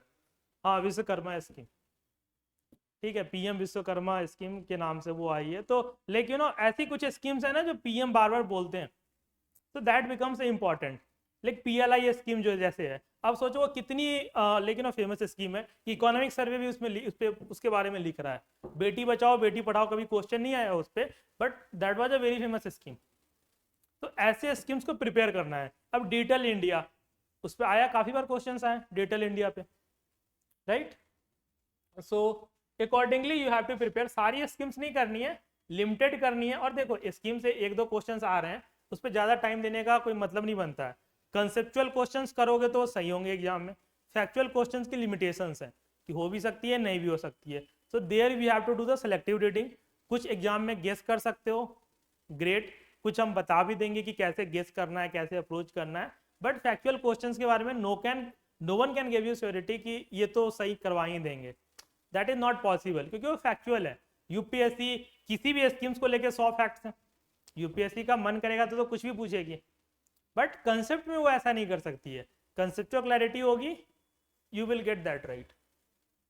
अब देखो ये 2023 के क्वेश्चंस हैं. This is from agriculture. अब यूपीएससी में ना क्वेश्चन बदल के नेचर कैसे बदल रहा है उसको देखना होगा. मैं बार बार बात क्यों कर रहा हूँ कि डोमेस्टिकली नहीं ग्लोबली भी देखना होगा. अब सोच के देखो, इंडिया चाइना के बीच के एग्रीकल्चर, स्टेट ऑफ एग्रीकल्चर को कंपेयर किया गया कि एरेबल लैंड हो, प्रोडक्टिविटी हो और irrigated area. Can you think of this question? Like India का ही बहुत लोगों को नहीं पता होगा. अब India China comparison like not possible. देखो ये सारी चीज़ें ना या तो किसी आर्टिकल में आती है या मोस्टली इकोनॉमिक सर्वे को कवर करता है, क्योंकि इकोनॉमिक सर्वे आप पढ़ते हो, इकोनॉमिक सर्वे की कंपाइलेशंस, वहाँ पे ये चीज़ें नहीं होती है. ओरिजिनल इकोनॉमिक सर्वे जो मिनिस्ट्री निकालती है, वहाँ पे ये सारी चीज़ें होती हैं. क्योंकि China is our major competitor, तो हम कंपेयर किससे करेंगे? पाकिस्तान से थोड़ी ना करेंगे, वहीं से करेंगे. तो जो डाटा आएंगे इकोनॉमिक्स के हो, हर चीज़ हो एक्सेप्ट डेमोक्रेसी, वहाँ तो है ही नहीं, तो वो चाइना से आएंगे. लाइक मैन्युफैक्चरिंग जैसे एग्जाम्पल लो, इकोनॉमिक सर्वे ने one of its edition they have talked about assembly line manufacturing. और उन्होंने बताया था कि कैसे चाइना ये करते करते ना ग्रो हो गया. अगर आप एक इनोवेटिव इकोनॉमी नहीं हो लाइक यूएस, जहाँ पे कि रोज नए नए एप्पल्स बन रहे हैं और अलग अलग कंपनियां, टेक वाली कंपनियां बन रही है. So what is the option before you? Option before you is that कि जहाँ जहाँ ये सारी चीज़ें बन रही हैं उन सबको लेके आओ, असेंबल करो और बेच दो. चाइना ने यही तो किया ना. चाइना ने अपना क्या किया? उन्होंने अपना तो कुछ नहीं किया. ताइवान से कुछ ले आए, कुछ इधर से ले आए, और सबको cheap land and cheap labour they are provided to the US based company और द यूरोप की कंपनियों को. Assembly line manufacturing commune system जो है कम्युनिस्ट गवर्नमेंट का, दैट इज वेरी पॉपुलर. और ऐसे ही कर करके तो they have become the manufacturing powerhouse ना. So economic survey also suggested this for India, कि ऐसा हम इंडिया में भी कर सकते हैं अगर हमें we have to make the make in India successful, right. अब देखो जैसे ये MSP का है, तो MSP का जैसे मैंने क्या बताया कि आपको पता होना चाहिए कि MSP के अंदर कौन सी 22 के आसपास जो है सो फूड क्रॉप्स हैं. तो कौन है कौन नहीं है, that you need to know. अब क्रॉप्स में क्या होता है एग्रीकल्चर में कि यू शुड ऑल्सो नो कि कौन रबी क्रॉप है और कौन खरीफ क्रॉप है. ये लॉजिक तो पता है ना रबी खरीफ का सबको. क्या है खरीफ क्रॉप? क्या होता है? मानसून क्रॉप जो होते हैं, और रबी जो विंटर वाले. ठीक है, so this you need to know. और जो भी रबी क्रॉप्स होती है जनरली वो वाटर एफिशिएंट होती है. ठीक है, क्योंकि उस वक्त तो वाटर होता ही नहीं है ना, विंटर के टाइम पे कहाँ वाटर आएगा। और जो खरीफ क्रॉप्स होती हैं वाटर इंटेंसिव होती हैं जनरली। देन देखो ये टर्म बेस्ड क्वेश्चन है जो मैं बताया ना, टर्मिनोलॉजी बेस्ड क्वेश्चंस। तो these are the term based question, ये किसी बुक में कहीं नहीं मिलने वाला है। ऐसे क्वेश्चंस को डिकोड करना पड़ेगा वही उसी वक्त, इसकी मीनिंग निकालोगे अपने आप आंसर आ जाएगा। कि ए स्मॉल फार्मर लार्ज फील्ड, इसको डिकोड करो, ऑप्शन को चेक करो, अपने आप आंसर आ जाएगा। सो ऐसे क्वेश्चंस के लिए क्या करना होगा, कॉमन सेंस, जो कि पढ़ते पढ़ते ही आएगा। जैसे एक बार यूपीएससी ने पूछा था कि कैपिटल इंटेंसिव फार्मिंग क्या होती है, I think labour intensive farming पर उन्होंने पूछा था। तो बाय नेम इट्स क्लियर ना, लेबर मतलब क्या हुआ कि लेबर ज़्यादा लगा हुआ है, कैपिटल मतलब जो कि डेवलप्ड कंट्री में होती है कि वहाँ पे हमने कैपिटल पे खर्च करा, कि इंफ्रास्ट्रक्चर बना दिए, मशीन सारा काम कर रहा है, right. So such terms you can decode in the examination only, term based questions. ये 2023 का क्वेश्चन है। Now have a look at the question from infra. इसके बारे में बता रहा था आपको कि नॉट ओनली इंडिया, ग्लोबली भी आपको पता होना चाहिए। अब देखो ये पोर्ट्स का है ना, तो इसको करना कैसे है, इसको ऐसे समझो कि जो मोड्स ऑफ ट्रांसपोर्ट हैं, कितने मोड्स ऑफ ट्रांसपोर्ट, पहले रोड से शुरू करते हैं, ठीक है, रोड, रेल, वाटर, एयर, ठीक है। तो रेल हो गया, वाटर के लिए हम लोग पोर्ट्स बनाते हैं, एयर के लिए एयरपोर्ट्स, और नया क्या निकल रहा है, हाइपर लूप। इसको ना सुना है ना हाइपर लूप के बारे में, क्या है हाइपर लूप, अंडरग्राउंड वाला मतलब, देखो ट्रेन में तो, रेलवे में तो काफ़ी डेवलपमेंट हो गई है, बुलेट ट्रेन, मेट्रो, सारी चीज़ें आ गई। हाइपर लूप इज एक आइडिया है that was given by Elon Musk, जो उसकी कंपनी है। तो ये ना एक कंसेप्ट है फास्ट ट्रांसपोर्ट का, कंप्लीटली एक ट्यूब के अंदर ट्रांसपोर्टेशन होगा, जिसकी स्पीड इवन जो एयरप्लेन है उससे भी ज़्यादा होगी, राइट। उसके 3-4 गुना उसकी जो होती है ज़्यादा होती है, कंप्लीटली पैक्ड होता है। तो इसकी स्पीड, फ्रिक्शंस बिल्कुल जीरो होते हैं, जो मैग्लेव ट्रेन का कंसेप्ट है। फ्रिक्शंस जितना, जैसे बुलेट ट्रेन में क्या होता है, फ्रिक्शन जितना कम कर दोगे स्पीड अपने आप बढ़ जाएगी, ठीक है। तो उस बेसिस पे ये हाइपर लूप है, बट अभी कुछ कहीं भी ऑपरेशनल नहीं हुआ है ये, still it's in what formation phase, आप उसको समझ लो फॉर्मेटिव फेज में। तो these are the what's called mode of transport. तो अब रोड है, रोड में सबसे मेजर क्या होता है, नेशनल हाईवे, इस पे आपको प्रिपेयर करना है, ठीक है। या फिर अभी जो एक चल रहा है ना चार धाम, क्योंकि उस पर काफ़ी इशूज आए हैं। सो आपको पता होना चाहिए कि उसकी लोकेशंस क्या क्या है, कहाँ से जा रहा है, क्या क्या चीज़ें वो कवर कर रहा है। रेल में जो मेजर हमारा है, क्योंकि देखो जितने भी मेट्रो सिस्टम है वो तो मोस्टली सबको पता ही है कि मेट्रो सिटी में है, बट आपको उसके थोड़े प्रिंसिपल्स पता होने चाहिए कि मेट्रो में, बुलेट ट्रेन में क्या डिफरेंस है, ठीक है। स्पीड को लेके question in science and tech they can frame you. और क्योंकि हमारे पास ना इतना बड़ा नेटवर्क है नहीं, इसका क्या कहते हैं, बुलेट ट्रेन का हो, या फिर बुलेट ट्रेन तो ऑपरेशन अभी तो हुई भी नहीं है, मेट्रो का भी खास नेटवर्क है नहीं एक्सेप्ट इन दिल्ली। अगर आप चेन्नई जाओ या फिर लाइक बैंगलोर, कुछ है नहीं, लखनऊ में भी कुछ नहीं है मेट्रो, पटना बन रहा है और पटना में भी अभी तो बन ही रहा है वो, हाँ कोलकाता सबसे पुराना है ना, बट अगर एरिया वाइज देखोगे ना कि कितना डेवलपमेंट हुआ है, सबसे बड़ा दिल्ली ही निकलेगा, क्योंकि दिल्ली में उस तरह की नीड है, इसलिए मेट्रो डेवलप भी हुआ। बट वहाँ से ज़्यादा क्वेश्चंस नहीं बनेंगे, ये वाटर वाले से ज़्यादा बनते हैं। ये जो पोर्ट्स हैं हमारी, सी पोर्ट्स जो जितने भी हैं, उसमें कौन प्राइवेट है, कौन पब्लिक है, कौन बड़ा है, कौन छोटा है, और इसी से ये क्वेश्चन पूछा गया है। इसको देखो, मुंड्रा पोर्ट, विशाखापत्तनम, कामाराजर। इसमें ना, इसमें केवल ये दो तरह के होते हैं, एक मेजर पोर्ट होते हैं, एक माइनर पोर्ट होते हैं, ठीक है। दोनों पे प्रिपेयर करना है, और बेसिक इन्फॉर्मेशन पूछी गई है कि मेजर पोर्ट है या नहीं, ये प्राइवेटली है या क्या है। मुंड्रा आपको पता ही है, किसकी पोर्ट है मुंड्रा, अडानी की पोर्ट है, ठीक है। तो लेकिन दिस यू कैन प्रिपेयर। और देखो ये तो न्यूज में ही था, मुंड्रा पोर्ट हमेशा न्यूज में रहता है, due to several reasons. But अब ये तो हमारा डोमेस्टिक वाला हो गया। Have a look at this global. इसमें ईस्ट वेस्ट कॉरिडोर है, ट्राइलेटरल हाईवे, BCIM प्रोजेक्ट। अब यहाँ पे क्या है कि केवल इंडिया का ही नहीं, इंडिया जहाँ इन्वॉल्व है इंटरनेशनल प्रोजेक्ट्स वहाँ से भी पूछा गया है, right. So you have to also prepare कि अगर कोई भी प्रोजेक्ट बन रहा है कहाँ से कहाँ तक बन रहा है, किस किस रीजन को कवर कर रहा है, ठीक है, किस इनिशिएटिव के अंदर बन रहा है। तो these are the things also you have to prepare. So केवल इस पे ही नहीं, डोमेस्टिक और ग्लोबल दोनों इंफ्रास्ट्रक्चर पे ध्यान रखना है। और ऐसे ही याद रखो मोड्स ऑफ ट्रांसपोर्ट। अब जैसे इंडिया में जो वाटर हाईवे तो पता है काफ़ी है, बट वाटरवेज भी इंडिया में बन रहे हैं और नंबर्स उनके काफ़ी हो गए, 10-12 हो गए आई थिंक। पहला तो वो गंगा रिवर पे जो है वही है, ठीक है। तो ये सारी चीज़ें आपको पता होनी चाहिए कि कहाँ से कहाँ तक जाती है, कौन सा नंबर का कौन सा वाटरवेज है।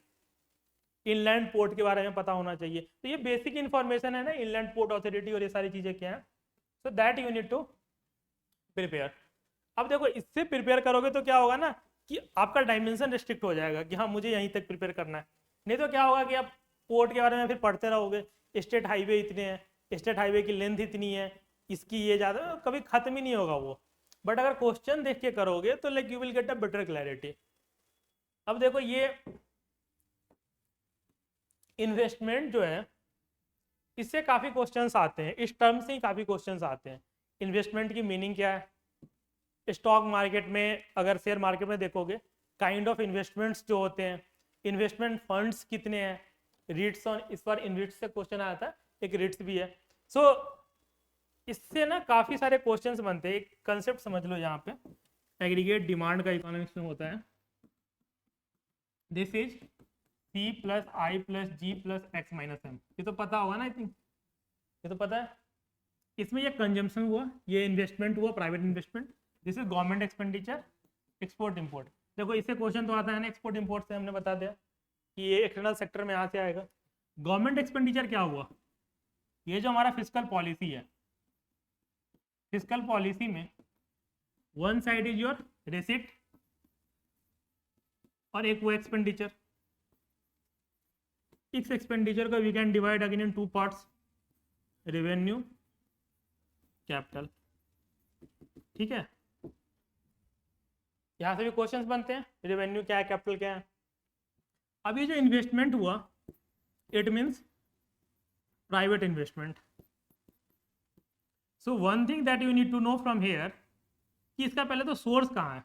इंडिया में जो जो इन्वेस्टमेंट होते हैं तो it can B from domestic source, एक तो कि घर से ही जो इन्वेस्टमेंट आ रहा है, और इट कैन बी फॉरेन।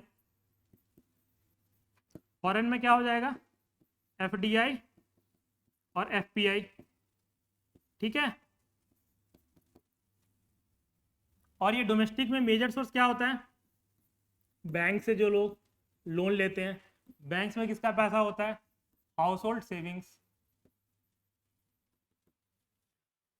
तो ऐसे पढ़ना है, क्लैरिटी मिलनी है ना इससे चीज़ों की कि अब इसमें जितने भी टर्म्स मैंने लिखे हैं सबसे यूपीएससी में क्वेश्चंस आते हैं। ये जो मैंने बताया इन्वेस्टमेंट को लेके, यूपीएससी ने one of the years they have asked a question कि most of the investment, the domestic investment जो हमारी आती है that comes from the household savings, और this is the stats from economic survey. Economic survey completely एक chapter निकालती है इन सब चीज़ों पे, उसमें वो बताती है कि इन्वेस्टमेंट इंडिया में इतना % है और इसका सोर्स क्या क्या है, ठीक है। तो this is how you have to approach this thing. तो इन्वेस्टमेंट में लाइक इन्वेस्टमेंट फंड से क्वेश्चन आ सकते हैं। This year they have also asked from like intangible investment. अब देखो एक टेंजिबल और इनटेंजिबल मतलब क्या होता है, what is the difference between tangible and intangible.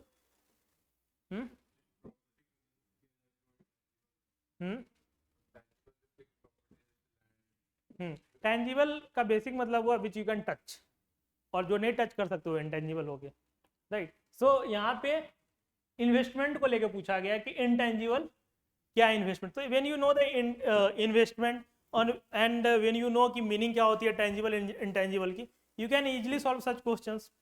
So that is the this is the reason you need to understand investment के जितने भी डायमेंशन है उस पर आपको प्रिपेयर करना है, ठीक है, ऐसे काफी सारे टर्म्स हैं, बट सबसे इंपॉर्टेंट है इन्वेस्टमेंट, राइट। सो यहाँ पे आपको प्रिपेयर करना है।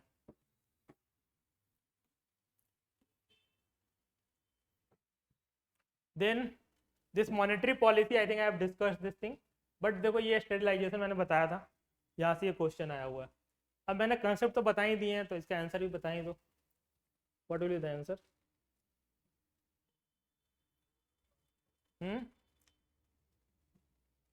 बताओ।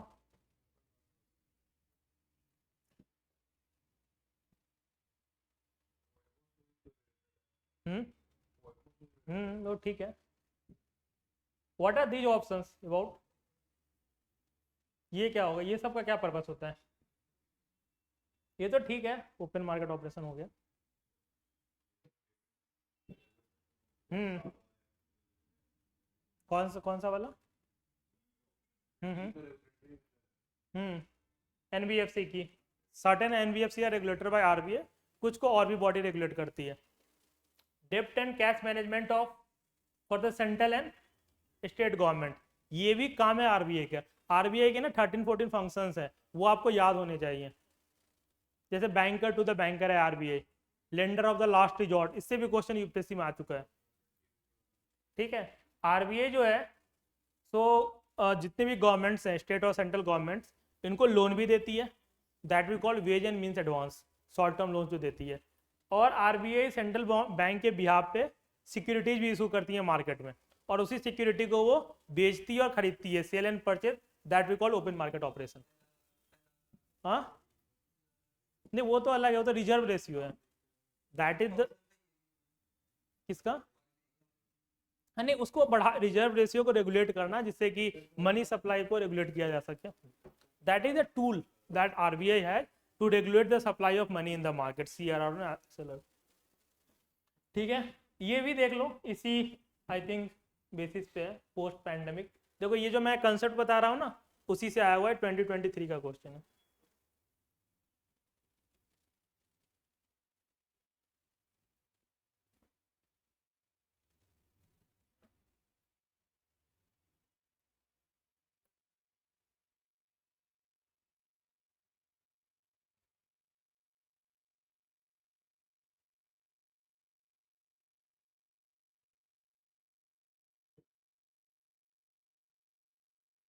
क्या होगा इसका आंसर?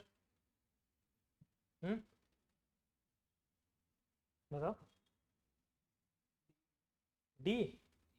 हाँ, ये ना, ये तो मैंने बताया ना अभी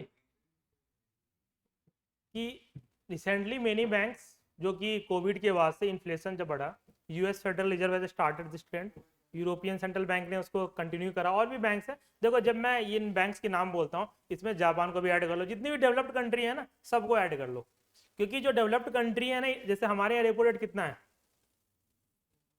6-7 के आसपास रहता है, यहाँ पे निगेटिव में भी रहता है।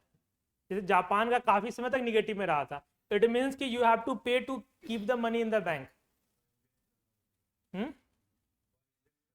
हाँ ठीक है, वहां पे उनका क्या रहता है डेवलप्ड वर्ल्ड में, उनको कहना पड़ता है आप खर्च करो, हमको मत दो, नहीं तो हम चार्ज करेंगे। जापान की जो सेंट्रल बैंक है, उनके तो पॉलिसी रेट काफी समय तक निगेटिव में रहे हैं, अभी भी देखोगे तो 1-3% के आसपास होंगे। हाँ, जितनी भी डेवलप्ड कंट्री, अब जो बैंक है जैसे यूरोपियन सेंट्रल बैंक है, आई थिंक स्वीडन तो इसी के अंदर कवर होता होगा ना, पार्ट है ना यू का, स्वीडन है या नहीं? होगा ही, मुझे तो लगता है होगा ही उसका। हाँ, तो यूरोपियन सेंट्रल बैंक के अंदर में आ गया। ठीक है, तो अब देखो सेंट्रल बैंक ऐसा करती क्यों है, this is what I told you ना, कि दे एज्यूम दैट कि थ्रू मॉनेटरी पॉलिसी और by raising the interest rate they can control the inflation. तो ये तो सही है ना, कर पा रही या नहीं कर पा रही, that is a separate debate, क्योंकि see monetary policy has its own limitation. अगर मान लो RBI has increase the repo rate, कि people stop borrowing from the banks, money की सप्लाई कम हो, बट फिजिकल पॉलिसी के नाम पे government start giving the freebies, कि सब आप सबको 10-10 लाख रुपए दे दो, 15 लाख दे दो, तो what RBI can do in this? अगर गवर्नमेंट सबको बांटना शुरू कर दे पैसे, तो उसमें तो आरबीआई कुछ नहीं कर सकती ना। So physical policy itself with the limitation of monetary policy, so that is the reason both had to be in harmony, then only we can achieve the inflation targets.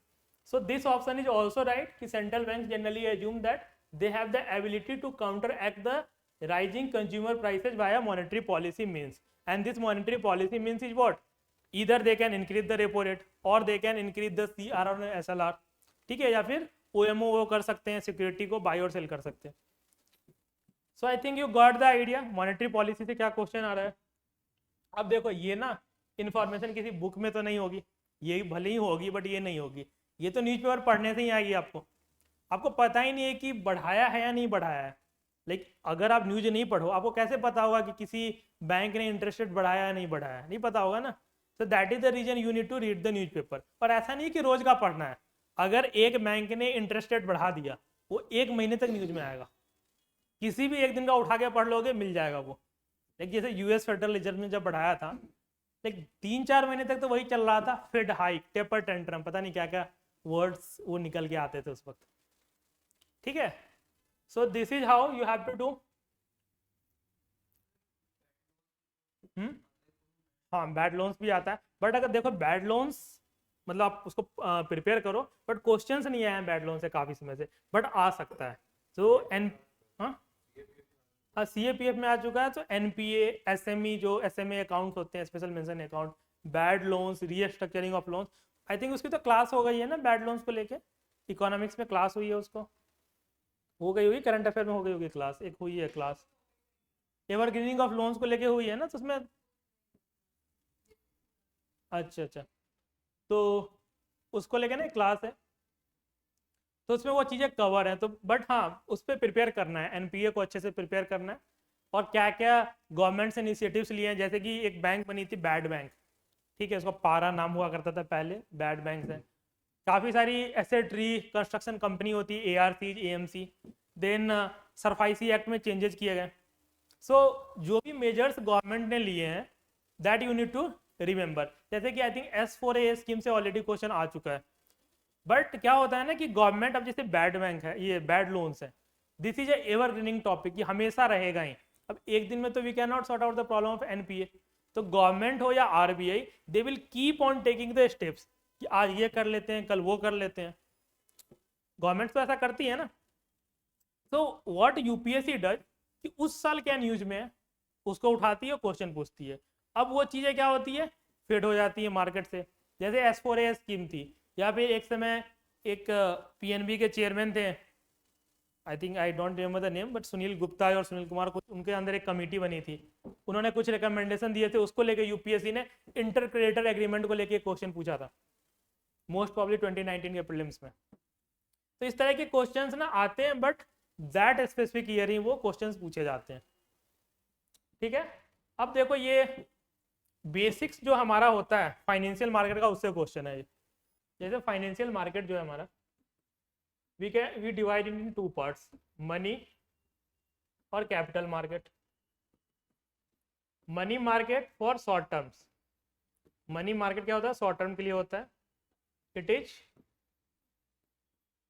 अगर 1 ईयर के अंदर कोई भी ट्रांजेक्शन होना है then we call it money market. और 1 year से बड़ा का कोई ट्रांजेक्शन है, बी इट बॉन्ड, सिक्योरिटी, कुछ भी हो सकती है, so that we will do in the capital market. So capital market is for the long term. तो यहाँ पे आपसे पूछा गया है कि कैपिटल मार्केट में इंक्लूडेड है, तो जो भी शॉर्ट टर्म का है उसको हटा दो. सो इसमें बताना क्या आंसर होगा इसका, how many of the above are included in the capital market. पता है कॉल मनी, नोटिस मनी के बारे में आइडिया है?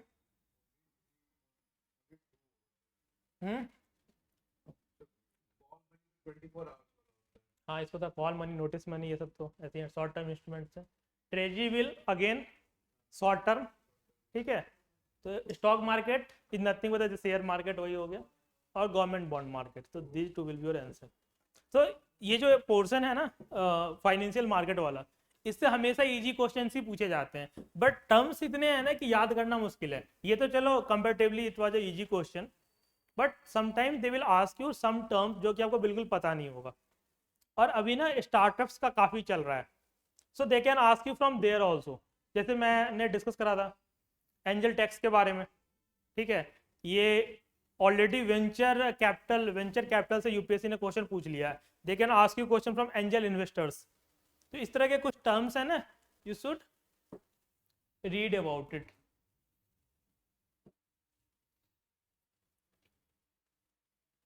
Now this finance commission, as I told you, कि जो फाइनेंशियल इंस्टीट्यूशंस है उससे यूपीएससी पूछती है, डोमेस्टिक हो या फिर ग्लोबल हो।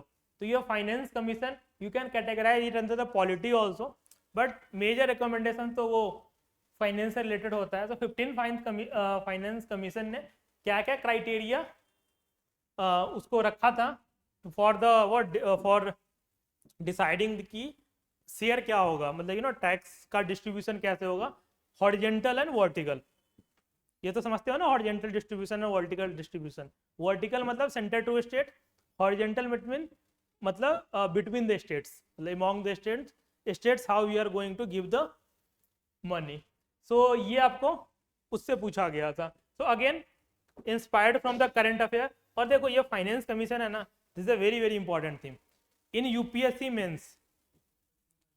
हाँ, उसमें 13 भी पूछ रखा है, 14 भी उन्होंने पूछ रखा है, और एक नहीं दो बार पूछ रखा है।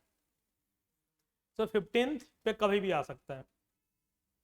So finance commission is important for both prelims and mains. Now this sectors of economy, again a very important topic. देखो इसमें क्या होता है ना, जितनी भी गवर्नमेंट पॉलिसीज हैं, government initiatives, government schemes, right, so from that area UPSC ask questions. Like जो एमएसएमई एक्ट है उसमें गवर्नमेंट ने रिसेंटली कुछ चेंज करा था, उस पर ये क्वेश्चन आया। ऐसे ही एक बार क्वेश्चन आया, गवर्नमेंट्स ने जो ये कंपनियां ई कॉमर्स कंपनी जैसे अमेजन हुई, फ्लिपकार्ट हुई, इन सबको लेके कुछ चेंजेस किए थे, तो उसको लेके यूपीएससी ने अगले साल ही क्वेश्चन पूछ दिया। तो ये जो सेक्टर्स ऑफ इकोनॉमी में ना, फोकस इस पे करना है कि गवर्नमेंट इस सेक्टर के लिए क्या कर रही है, कुछ नया लेके आई है, then UPSC can ask you question from that. ठीक है, तो इसमें ना कुछ टर्म्स याद रखने हैं, जैसे कि मान लो take the example of e commerce company, तो उसमें इनका मार्केट प्लेस मॉडल क्या होता है। ठीक है, तो ये सारी ना कुछ कुछ टर्म्स उसमें आती है, वो आपको पता होना चाहिए। और लाइक अभी एक न्यूज में चल रहा है ओएनडीसी का, so how ONDC is going to compete with this company, और क्या क्या कंफ्लिक्ट उसमें होने वाले हैं, उन सब चीज़ों को देखना होगा। इसमें एक और कंसेप्ट समझो कि लाइक जो सर्विस बेस्ड कंपनी है, जैसे कि ये गूगल हो गई, फेसबुक हो गई, इन पे जो ऐड चलता है उस पर वो लोग कोई टैक्स नहीं देते हैं, जो भी ऐड रेवेन्यू उनका होता है उस पर कोई टैक्स नहीं देते हैं। तो उसको लेके government has brought something called, क्या नाम है उस टैक्स का? और गाफा टैक्स तो पूरे वर्ल्ड में चलता है ना, यूरोप की कुछ कंट्री में। इंडिया में नाम गूगल टैक्स है उसका, इक्वलाइजेशन लेवी पहले हम लोग उसको कहते थे गूगल टैक्स। देखो एक गाफा टैक्स एक यूरोप की जो कुछ कंट्री है, पर्टिकुलरली ये स्टार्टेड फ्रॉम द फ्रांस और आई थिंक इटली, फ्रांस से आई थिंक स्टार्ट हुआ था। गाफा मतलब गूगल, अमेजन, एप्पल, फेसबुक और ये हाँ आई थिंक अमेजन ही हो गया। तो ये जितनी बड़ी कंपनी है ना, इन सब का ये सब कुछ टैक्स नहीं देती है, क्योंकि ये कंपनी कहती है कि हम तो यूएस में लोग, हम तो यूएस की गवर्नमेंट को टैक्स दे रहे हैं, आपको क्यों दे, ये वो कह, इस तरह की बातें वो कहती हैं। तो यूरोप की काफ़ी सारी कंट्री ने कहा कि नहीं हम तो आपसे टैक्स लेंगे, इधर you give us the tax और shut down your operation in our country. France ने इसको शुरू करा है, इटली ने फिर इसको टेकअप करा इशू को, और उन्होंने ये बोला कि अगर यूरोप क्या कहते हैं कि हम तो करेंगे ही, साथ साथ यूरोपियन यूनियन में जितनी भी कंट्री होगी ना, सबको कहेंगे ऐसा करने के लिए। लाइक तो they became very strict on this company GAFA, तो वहीं से ये टर्म आया गाफा टैक्स। इंडिया में भी वी हैव ट्राइड, तो Google tax we also impose. So ये जो है ना कुछ सर्विस बेस्ड कंपनी, इसको लेके जो जो इशू चलते रहते हैं, that you need to track. Then this question again on data, तो ये तो मैं बता रहा था जैसे कि लाइक एक्सपोर्ट, आई थिंक हाँ एक्सपोर्ट के ट्रेंड को लेके। सो ये इकोनॉमिक सर्वे से you can get such information, इसका और कोई सोर्स नहीं होता है, न्यूज़पेपर से मिल जाएगा, but in newspaper there are so many stats, रोज कुछ ना कुछ आते रहते हैं। So better to get such stats from economic survey. ठीक है, देन दिस क्वेश्चन लाइक कुछ टर्म्स हैं, लाइक जैसे सीबीडीसी है, इस बार बीटा से क्वेश्चन पूछा था यूपीएससी ने। तो ये जो सीबीडीसी तो ऐसा आपको पता होगा कि जब से ये क्रिप्टो न्यूज में आया उसके बाद से गवर्नमेंट ने कहा कि हमें भी क्रिप्टो चाहिए, हमारा अपना वाला क्रिप्टो। और हमारा अपना वाला क्रिप्टो क्या है? ये CBDC है, जो वर्चुअल करेंसी होगी। ठीक है, तो चाइना ने इसको अपना कर लिया, ऑपरेशनलाइज कर लिया है। India is still doing it, RBI operational phase में है। काफ़ी सारी ऐसी कंट्री है ऑलरेडी जिन्होंने अपनी करेंसी निकाली है और उसको लीगल टेंडर भी डिक्लेयर कर दिया है। देखिए, started with Venezuela, El Salvador और भी काफ़ी सारी कंट्री है जिन्होंने ये सब स्टार्ट कर दिया है। तो ये जो ब्लॉकचेन है, पूरी technology, blockchain, crypto currency, non fungible tokens, ये सब आपको पता होना चाहिए। ये सब उसी कंसेप्ट से रिलेटेड है। ठीक है, तो ऐसे ट्रेंडिंग टर्म्स पे ना यू नीड टू प्रिपेयर। अब देखो, ये रिपोर्ट्स से रिलेटेड भी क्वेश्चंस आते हैं। अगर इजी रिपोर्ट्स हैं you can do that, like HDI से आ गया, मल्टी डायमेंशनल पॉवर्टी इंडेक्स से आ गया, you can do that. But इस तरह के रिपोर्ट से जब क्वेश्चन आएंगे, यहाँ पे you have to do the guess work, कोई और ऑप्शन नहीं बचता है। You have to only do the guess work, तभी यहाँ से कुछ निकलेगा। Try to eliminate the extreme options. अब जैसे देखो, ये क्वेश्चन है stability and growth pact of the European Union. ठीक है, अब इसमें तुम इसको देखो कि it limits the levels of the budgetary deficit of the countries of the European Union. It makes the countries of the European Union to share their infrastructure facility. It enables the countries of the European Union to share the technology. अब सोच के देखो, European union के बारे में क्या ही पता है आपको, मेंबरशिप को छोड़ के क्या ही पता है। सो गेस वर्क भी करने जाओगे तो हो सकता है कि वो गलत हो जाए, बट अगर कुछ सुन रखा है तो कर दो। आई थिंक इसका ऑप्शन सब सी ही होगा, लिमिट्स द बजट, या फिर ये नहीं होगा कुछ इस तरह का, नहीं तो ऑल करेक्ट हो जाएगा। ऐसे क्वेश्चंस का कोई लेकिन ना आपको बुक्स में मिलेगा ना किसी न्यूज़पेपर में मिलेगा। ये यूरोप की किसी न्यूज़पेपर में आया होगा, तभी वहाँ से ये पिकअप हुआ है। क्योंकि यूरोपियन यूनियन की इनिशिएटिव, अगर ये भी पूछते कि स्टेबिलिटी एंड ग्रोथ इनिशिएटिव किसका है, स्टिल वन कैन आंसर कि चलो यूरोपियन यूनियन का है। इन्होंने तो डिटेल्ड प्रोविजन पूछ दिया। इतनी तो इंडिया की इनिशिएटिव के बारे में लोगों को नहीं पता होता है कि ये तो यूरोप की है। सो ऐसे क्वेश्चंस को we have no option, only you can like skip this. मतलब इसमें रिस्क लेने का कोई मतलब नहीं बनता ऐसे क्वेश्चंस में।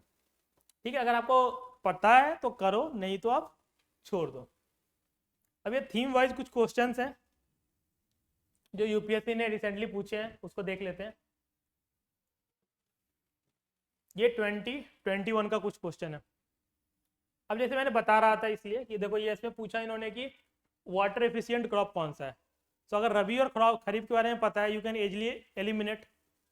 वही है ना, रबी क्रॉप जो होंगे सो वाटर एफिशिएंट होंगे, खरीफ जो है सो वाटर इंटेंसिव होते हैं। तो this is how you have to read the agriculture.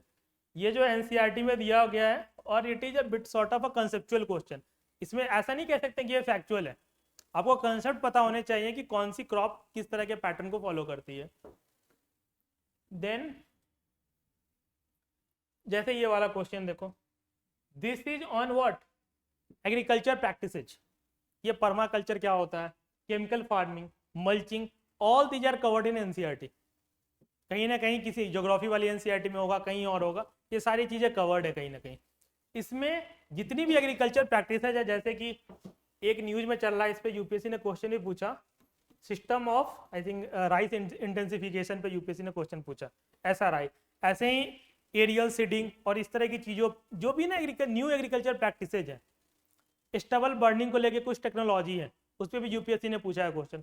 तो ऐसी चीज़ों को ना यू नीड टू प्रिपेयर, कि जिससे कि एग्रीकल्चर कैसे इम्प्रूव हो रहा है, राइट। या फिर जो भी इशूज हैं एग्रीकल्चर प्रैक्टिसेज में, जैसे कि एक था ना ये जो ट्राइबल्स करते हैं, क्या नाम है उस प्रैक्टिस का, स्लैश है, वो बर्न करके फिर वो चले जाते हैं।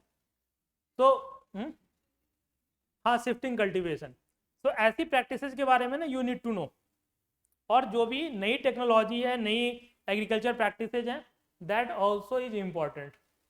अब देखो, ये पाम ऑयल के बारे में again you need to know कि palm oil as a crop के बाद की प्रॉपर्टी पता होनी चाहिए, किस रीजन में। ये अगेन इकोनॉमिक ज्योग्राफी टाइप का हो गया कि मिनरल का तो पता होना ही चाहिए, साथ साथ एग्रीकल्चर क्रॉप्स का भी पता होना चाहिए। और ये जो मैं बता रहा हूँ ना आपको कि एग्रीकल्चर की जो थीम्स हैं केवल इंडिया से नहीं आ रहे हैं, ग्लोबली भी आ रहे हैं। सो एग्रीकल्चर जब आप प्रिपेयर कर रहे हो, not only from Indian point of view, आप थोड़ी अगल बगल की कंट्री का भी देख लो कि का वहाँ पे क्या स्टेट ऑफ एग्रीकल्चर है। देन ये देखो, ये तो एनसीईआरटी का क्वेश्चन है। अब टी प्रोड्यूसिंग हो, अगर टी इन्होंने इस ईयर पूछा, next year they can ask you coffee producing, ये तो पूछ सकते हैं ना। सो अकॉर्डिंगली जब आप मैपिंग करते हो तो आपको पता होना चाहिए कि टी प्रोड्यूसिंग जो मतलब प्रोड्यूस करने के लिए कौन कौन की किस टाइप की सॉइल्स की जरूरत होती है। स्लोप रीजन में होता है टी का प्रोडक्शन, ये आप सबको पता है। Accordingly you can make a guess. और मैपिंग जब कर रहे हो तो उसको आइडेंटिफाई कर लो कि ये टी प्रोड्यूसिंग रीजन है, ये कॉफी वाली रीजन है, ठीक है। अब टी बोर्ड है, देखो ये इंस्टीट्यूशन बेस्ड क्वेश्चन है जो मैं बात कर रहा था। दे have asked U tea board, next time they can ask you coffee board. एक बार उन्होंने आई थिंक एनपीओपी को लेके क्वेश्चन पूछा था, एपेडा को लेके आई थिंक क्वेश्चन आया था, 2018 में आया था एपेडा, अगेन फ्रॉम इंस्टीट्यूशंस। तो ये जो अपेडा है ना, ये ऑर्गेनिक फार्मिंग और जो प्रोसेस्ड फूड होते हैं उसके एक्सपोर्ट को देखती है। This body also provide the certificate कि आपका जो प्रोडक्ट है वो ऑर्गेनिक है या नहीं। तो this is very important body, it comes under ministry of commerce and industry. ऐसे ही ये जो टी बोर्ड है वो भी इसी के अंदर आती होगी, ठीक है। अब देखो ऐसे बॉडी को जब देखोगे ना 4-5, तो पैटर्न भी डिटेक्ट हो जाएगा कि कौन सी बॉडी किस मिनिस्ट्री के अंदर में आती है। आइडियली तो इसको एग्रीकल्चर मिनिस्ट्री के अंदर में आना चाहिए, या अपेडा को ही, नाम तो एग्रीकल्चर है ना, बट आती है वो ministry of commerce and industry में। द रीजन इज कि उसका पर्पस क्या है, उसका पर्पस है एक्सपोर्ट प्रमोशन, राइट। देन इसी क्वेश्चन की मैं बात कर रहा था, system of rice intensification, agriculture practices से क्वेश्चन आया ना ये, अब ये न्यूज में था जब आया था। तो एग्रीकल्चर जब करना है, soil, cropping pattern, agriculture practices, economics of agriculture, सबको एक साथ करना है। ये 2022 का है। फिर ये देख लो money multiplier, again conceptual question, NCERT में कवर्ड है।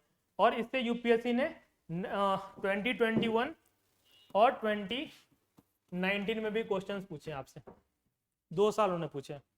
तो अगर मान लो पीवाईक्यू भी आपने करा है तो still you can answer such questions, but ये क्वेश्चन काफी बेसिक लेवल का है, so you can anyway do it from NCERT.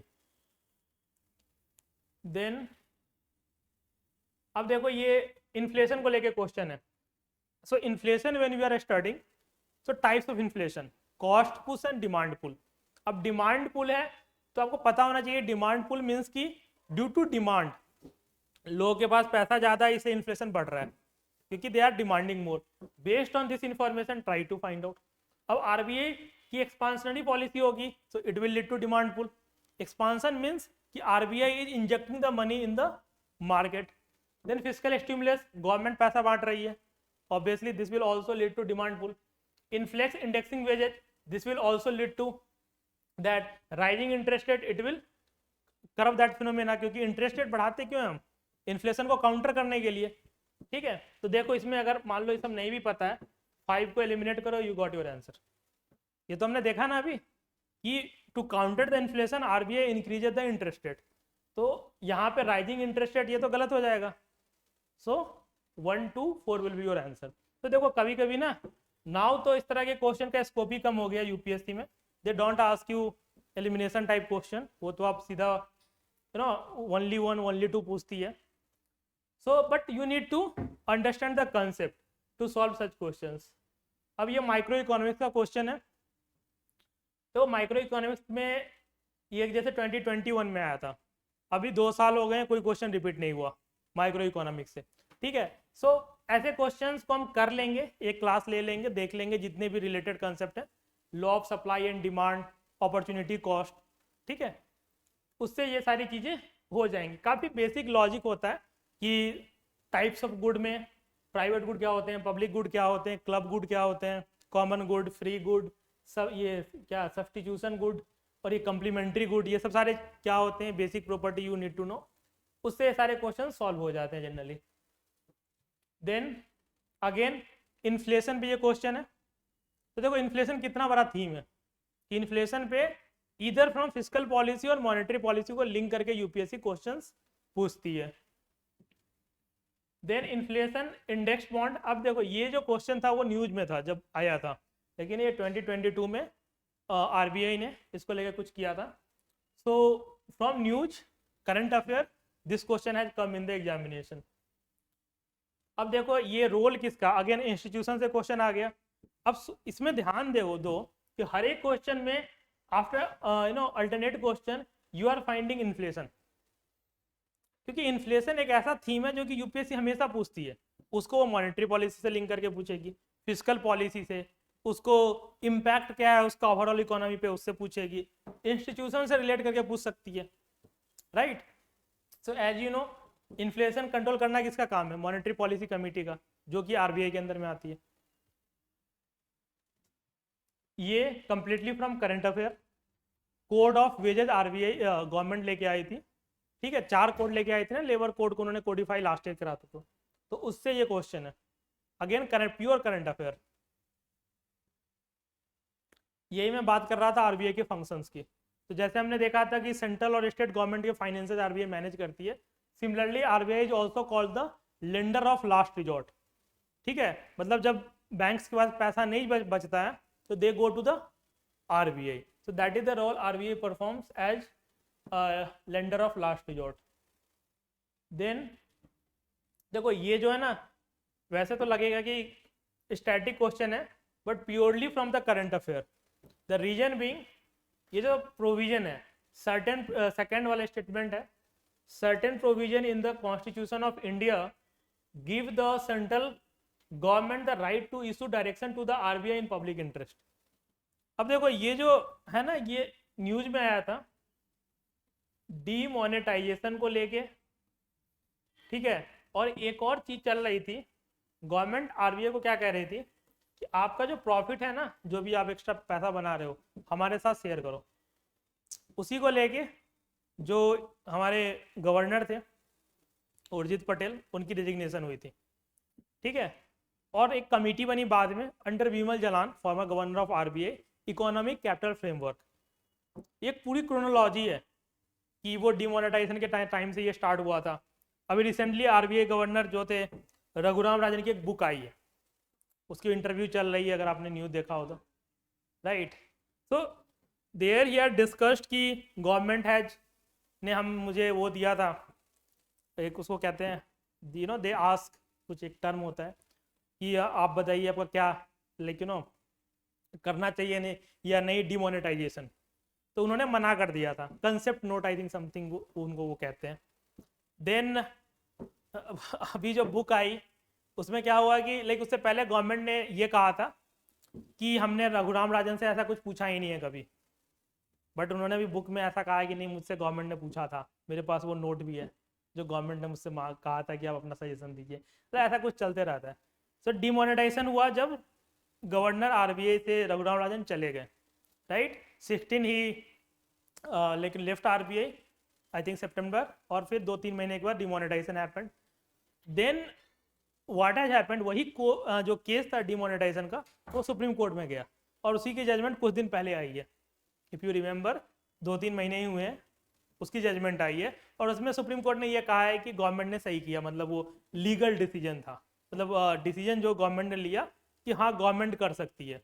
तो जो आरबीआई एक्ट है उसमें कुछ प्रोविजंस हैं जो जिससे कि government can direct the RBI to do certain things. RBI ना, आरबीआई बोर्ड को कहती है, आरबीआई की अपनी बोर्ड होती है, ये बहुत लोगों को नहीं पता है, सबको लगता है आरबीआई की बस मॉनेटरी पॉलिसी कमेटी होती है, बट आरबीआई की एक बोर्ड भी होती है, उस बोर्ड में कुछ सेंट्रल गवर्नमेंट के मेंबर भी होते हैं, एक तो आरबीआई वाले तो हो ही गए, बट सेंट्रल गवर्नमेंट कुछ मेंबर को अपॉइंट करती है। तो एक और कंफ्लिक्ट जो गवर्नर और जिस गवर्नमेंट और आरबीआई के बीच में चल रहा था वो ये था कि गवर्नमेंट कुछ ऐसे ही थर्ड क्लास लोगों को आरबीआई बोर्ड में बैठा रही है, ठीक है। सो one of them is Gurumurthy, I think if you don't know read about him.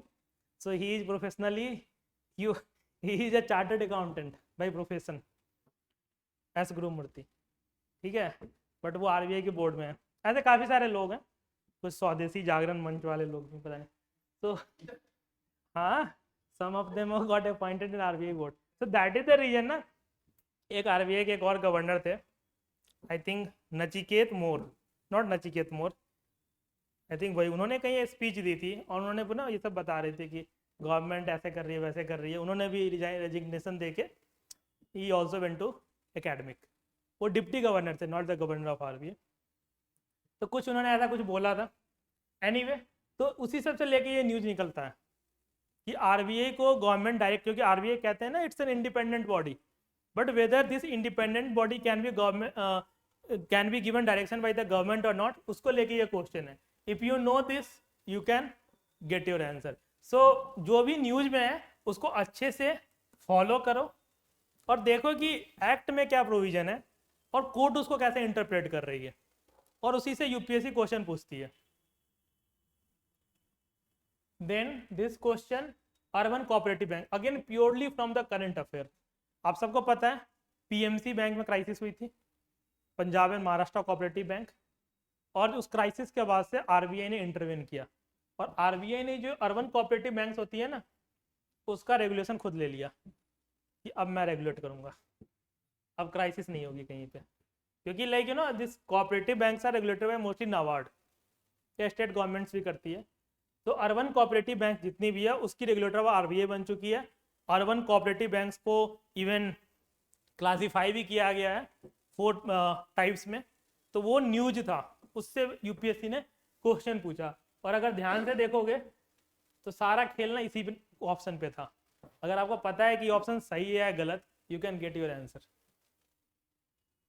पहले करती थी बट अभी ये जो है ना क्राइसिस के बाद आरबीआई ने टेक ओवर कर लिया. You know this is wrong, answer आ गया. ठीक है.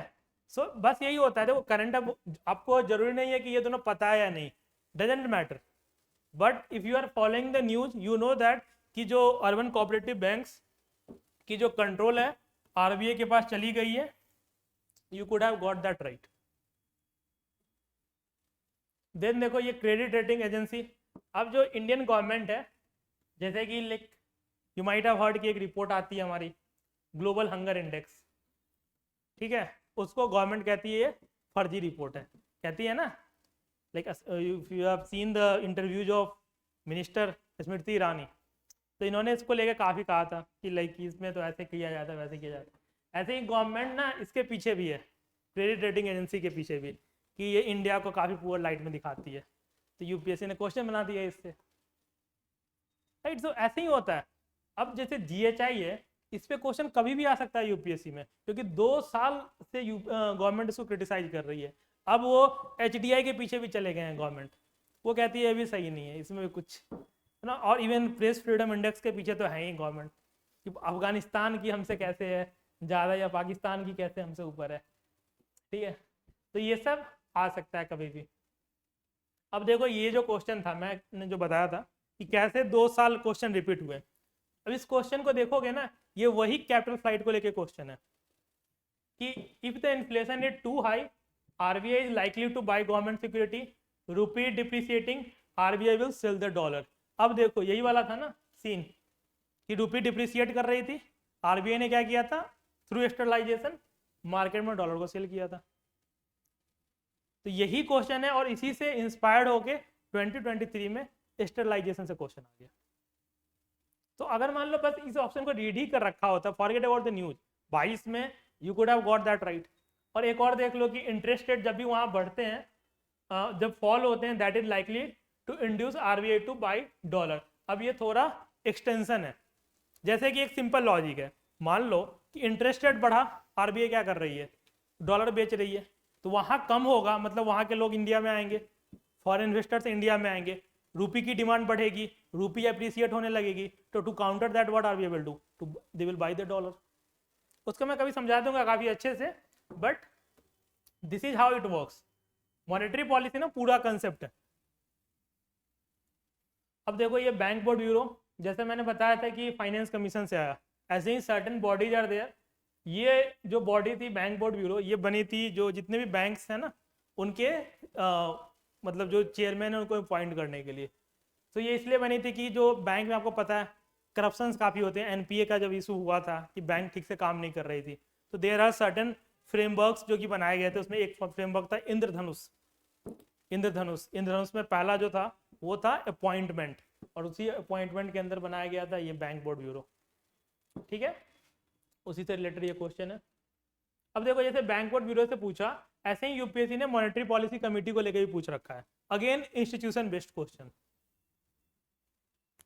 अब देखो ये रिसेशन है, तो जो ग्रोथ की साइकिल है, अगेन प्योरली कंसेप्चुअल क्वेश्चन, कि बूम होता है फिर रिसेशन आता है फिर डाउनफॉल, तो ये सारी चीज़ों में ना बूम के टाइम पे आरबीआई या गवर्नमेंट क्या करती है, रिसेशन के टाइम पे क्या करेगी, अगर मार्केट में स्टैगफ्लेशन है तो आरबीआई क्या करेगी या फिर गवर्नमेंट क्या करेगी, तो ये सारी चीज़ें प्योरली कंसेप्चुअल है, उसको आप कर सकते हो। देन ब्लैक मनी से क्वेश्चन है, प्योरली कंसेप्चुअल क्वेश्चन, ठीक है।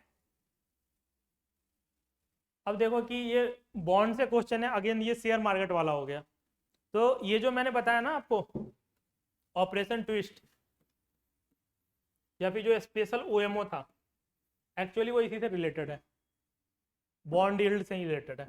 और वो कैसे रिलेटेड है किसी और क्लास में देखेंगे क्योंकि टाइम निकल जाएगा, बट पूरा कंसेप्ट यही है ऑपरेशन ट्विस्ट का, ठीक है। ये again initiative of RBI, RBI ने ना एक स्कीम निकाली थी, again from current affair, retail direct scheme. Under this RBI allowed retail investor to directly buy the government security, जिसे बाई कर सकते थे। तो उस बेसिस पे ये क्वेश्चन है, यूपीएससी ने पूछा था। देन ये जो मैं पूछ रहा हूँ आपको बता रहा था कि a share of house hold financial saving goes towards the government borrowing. तो ये एग्रीगेट डिमांड का जो मैंने वो फॉर्मूला बताया, सी प्लस आई प्लस जी प्लस एक्स माइनस वन, उसमें सारे कंपोनेंट पे आपको स्टडी करनी है कि किसका शेयर क्या है। अगर मान लो गवर्नमेंट एक्सपेंडिचर है तो गवर्नमेंट एक्सपेंडिचर का सोर्स क्या है, गवर्नमेंट कहाँ से रेवेन्यू ला रही है, रेवेन्यू कितना है, कैपिटल कितना है, कैपिटल में भी कहाँ कहाँ से सोर्स है, डिस इन्वेस्टमेंट से कितने आ रहे हैं, या फिर गवर्नमेंट अपना लेकिन एसेट्स बेच के कितना पैसा कमा रही है, या फिर इंटरेस्ट पेमेंट कितना हो रहा है, लोन रीपेमेंट कितना हो रहा है। तो that you need to understand. उसी के बेसिस पे ये क्वेश्चन है, प्योरली कंसेप्चुअल क्वेश्चन है, यू कैन डू दिस। ये बॉन्ड पे है, अगेन कन्वर्टिबल बॉन्ड्स, जैसे हमने देखा था ना इन्फ्लेशन इंडेक्स बॉन्ड, तो there are different kinds of bond. ये पांडा बॉन्ड क्या है, ग्रीन बॉन्ड क्या है, ब्लू बॉन्ड, मेनी बॉन्ड्स हैं, आपको बस उसकी प्रॉपर्टीज पता होनी चाहिए। अब देखो ये एफडीआई है, हमने डिस्कस करा ना foreign investment, under that FDI. अब एफडीआई के अंदर क्या कवर्ड होगा, अब जो फॉरेन इन्वेस्टमेंट होती है इधर इट कैन बी एफपीआई और इट कैन बी एफडीआई। तो जो एफपीआई नहीं होगा वो एफडीआई होगा, जो एफडीआई नहीं होगा वो एफपीआई होगा। तो that difference you need to know to solve such questions. अब ये डिवैल्यूएशन का इम्पैक्ट क्या होता है, तो वो डिप्रिसिएशन और डिवैल्यूएशन कंसेप्ट सेम है। अगर वो मार्केट के थ्रू हो रहा है वी कॉल इट डिप्रिसिएशन, अगर उसको डेलिबरेटली कर रही है RBI we call it devaluation. ये चाइनीज जो इकोनॉमी है ना, चाइनीज गवर्नमेंट जानी जाती है डिवैल्यूएशन के लिए, और इसी को हम क्या कहते हैं, एक टर्म आया था बीच में करेंसी वॉर, यूएस और चाइना के बीच में एक करेंसी वॉर चल रही थी, और उसी बेसिस पे यूपीएससी ने क्वेश्चन बनाया था 1-2 साल पहले ना। ये 2021 का क्वेश्चन है, trade war and currency war, Donald Trump के टाइम पे ये खूब न्यूज में था, तो उसी को लेके ये क्वेश्चन बना था। देन अगेन एक्सचेंज रेट का कंसेप्चुअल क्वेश्चन है, ठीक है। दिस इज द डेवलपमेंट कि लाइक गवर्नमेंट इनिशिएटिव से लेके क्वेश्चन है, जैसे कि as we have seen in case of MSME act, this is on e commerce forms, जो अमेजन है, फ्लिपकार्ट है, इन सब कंपनियों के लिए गवर्नमेंट ने कुछ रूल्स रेगुलेशंस लेके आए थे। On that basis UPSC has framed a question, so again inspired from current affairs. This is the terms in the news, ये इनडायरेक्ट ट्रांसफर वाला टर्म जो है ना काफी न्यूज में आया था, वो वोडाफोन के केस का जजमेंट आया था उस वक्त, वो क्या केस है, वो वोडाफोन एचएसआर डील क्या थी, विल डिस्कस दैट, बट उसी से वो क्वेश्चन है। देखो ये क्वेश्चन वही वाला क्वेश्चन है जो मैंने बताया आपको कैपिटल फ्लाइट से। अगर इसका ऑप्शन देखोगे tight monetary policy, tight monetary policy वही होती है जो मैंने बताया आपको, फेड हाइक, मतलब कि इंटरेस्ट सेंट्रल बैंक बढ़ा रही है। उसी बेसिस पे 2022 में क्वेश्चन आया। तो 2 क्वेश्चन सेम न्यूज पे यूपीएससी ने पूछा, 2022 में भी और 2023 में भी। Got it? तो this is the reason you need to prepare on, लेकिन ऐसे करंट अफेयर को आपको अच्छे से देखना है। अब देखो कुछ क्वेश्चंस ना बेसिक कंसेप्ट ऑफ इकोनॉमी से आते हैं, जो कि एनसीईआरटी में दिए ना भी हो, अगर आपको इकोनॉमिक्स आती है तो आप कर सकते हो। जैसे कि which of the following activity constitute real sector, तो जो फाइनेंशियल सेक्टर नहीं है वो रियल सेक्टर है, इसमें से जो जो फाइनेंस है उसको हटा दो, you will get your answer, ठीक है। देन ये एक्सपेंडिचर है कि कैपिटल, ये क्या आई थिंक क्या है, कैपिटल एक्सपेंडिचर और रेवेन्यू एक्सपेंडिचर. तो we read as part of the financial physical policy कि कैपिटल एक्सपेंडिचर वो एक्सपेंडिचर होता है which either increases your assets like और decreases your liability. Revenue expenditure का एसेट और लाइबिलिटी पे कोई फर्क नहीं पड़ता है. For example like government is giving salary to its employees, उससे उनको उनकी ना एसेट बढ़ रही है ना लाइबिलिटी बढ़ रही है. लेकिन गवर्नमेंट एयर इंडिया को सपोज दे सेल इट, उनकी क्या हुई, एसेट कम हो गई. So selling the air India will be the वो क्या कैपिटल बजट का पार्ट हो जाएगा. बट जो गवर्नमेंट सैलरी देती है एम्प्लॉय को that will be revenue expenditure. ये non fungible token again was in the news. ये क्रिप्टो वाला पूरा पार्ट है, ब्लॉकचेन, क्रिप्टो, एनएफटी. G20 से क्वेश्चन आया ये institution based question. Then again terms in the news you can say और the initiatives of the international institutions. तो जो भी फाइनेंशियल इंस्टीट्यूशंस हैं, IMF, वर्ल्ड बैंक, जो भी ये ना श्रीलंका के कंटेक्स्ट में ये न्यूज है. Sri Lanka was facing the economic crisis, तो under this instrument Sri Lanka was given loan by the IMF. तो उससे रिलेटेड ये न्यूज है. ले ऑफ काफ़ी चल रहे थे लास्ट ईयर 1-2 साल में, तो ये इसका डाटा वाटा कौन देखता है, तो ये लेबर ब्यूरो. तो इससे लेके ये क्वेश्चन आया. This Ayushman Bharat government scheme. ठीक है. So this is all about the types of questions. देखो अब इसमें मैं बेसिकली बस I will take 5 more minutes. Syllabus limited है इकोनॉमिक्स का, बट ट्रिकी है. हमने लिमिटेड कैसे देखा था कि कंसेप्ट लिंक हो रहे हैं. हिस्ट्री में क्या होगा ना, कंसेप्ट लिंक नहीं होगा.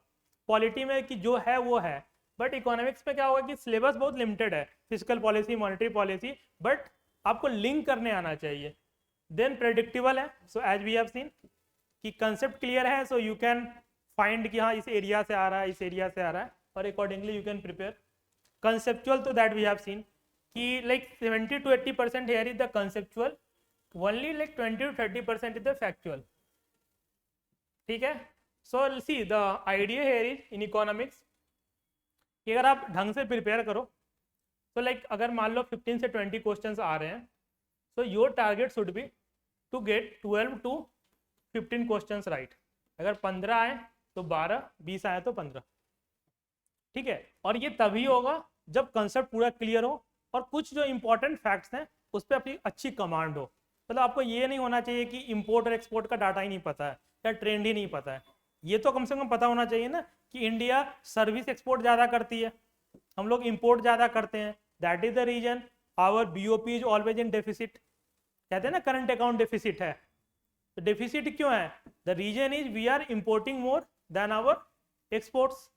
तो ये सारी चीज़ें you need to know. So like you can get 80 to 90% accuracy. 80 would be fine, like 80 similarly in polity, 80 in history, 60 to 70%, right? So that will be like this I think is very much achievable. कोई doubt है? Okay then.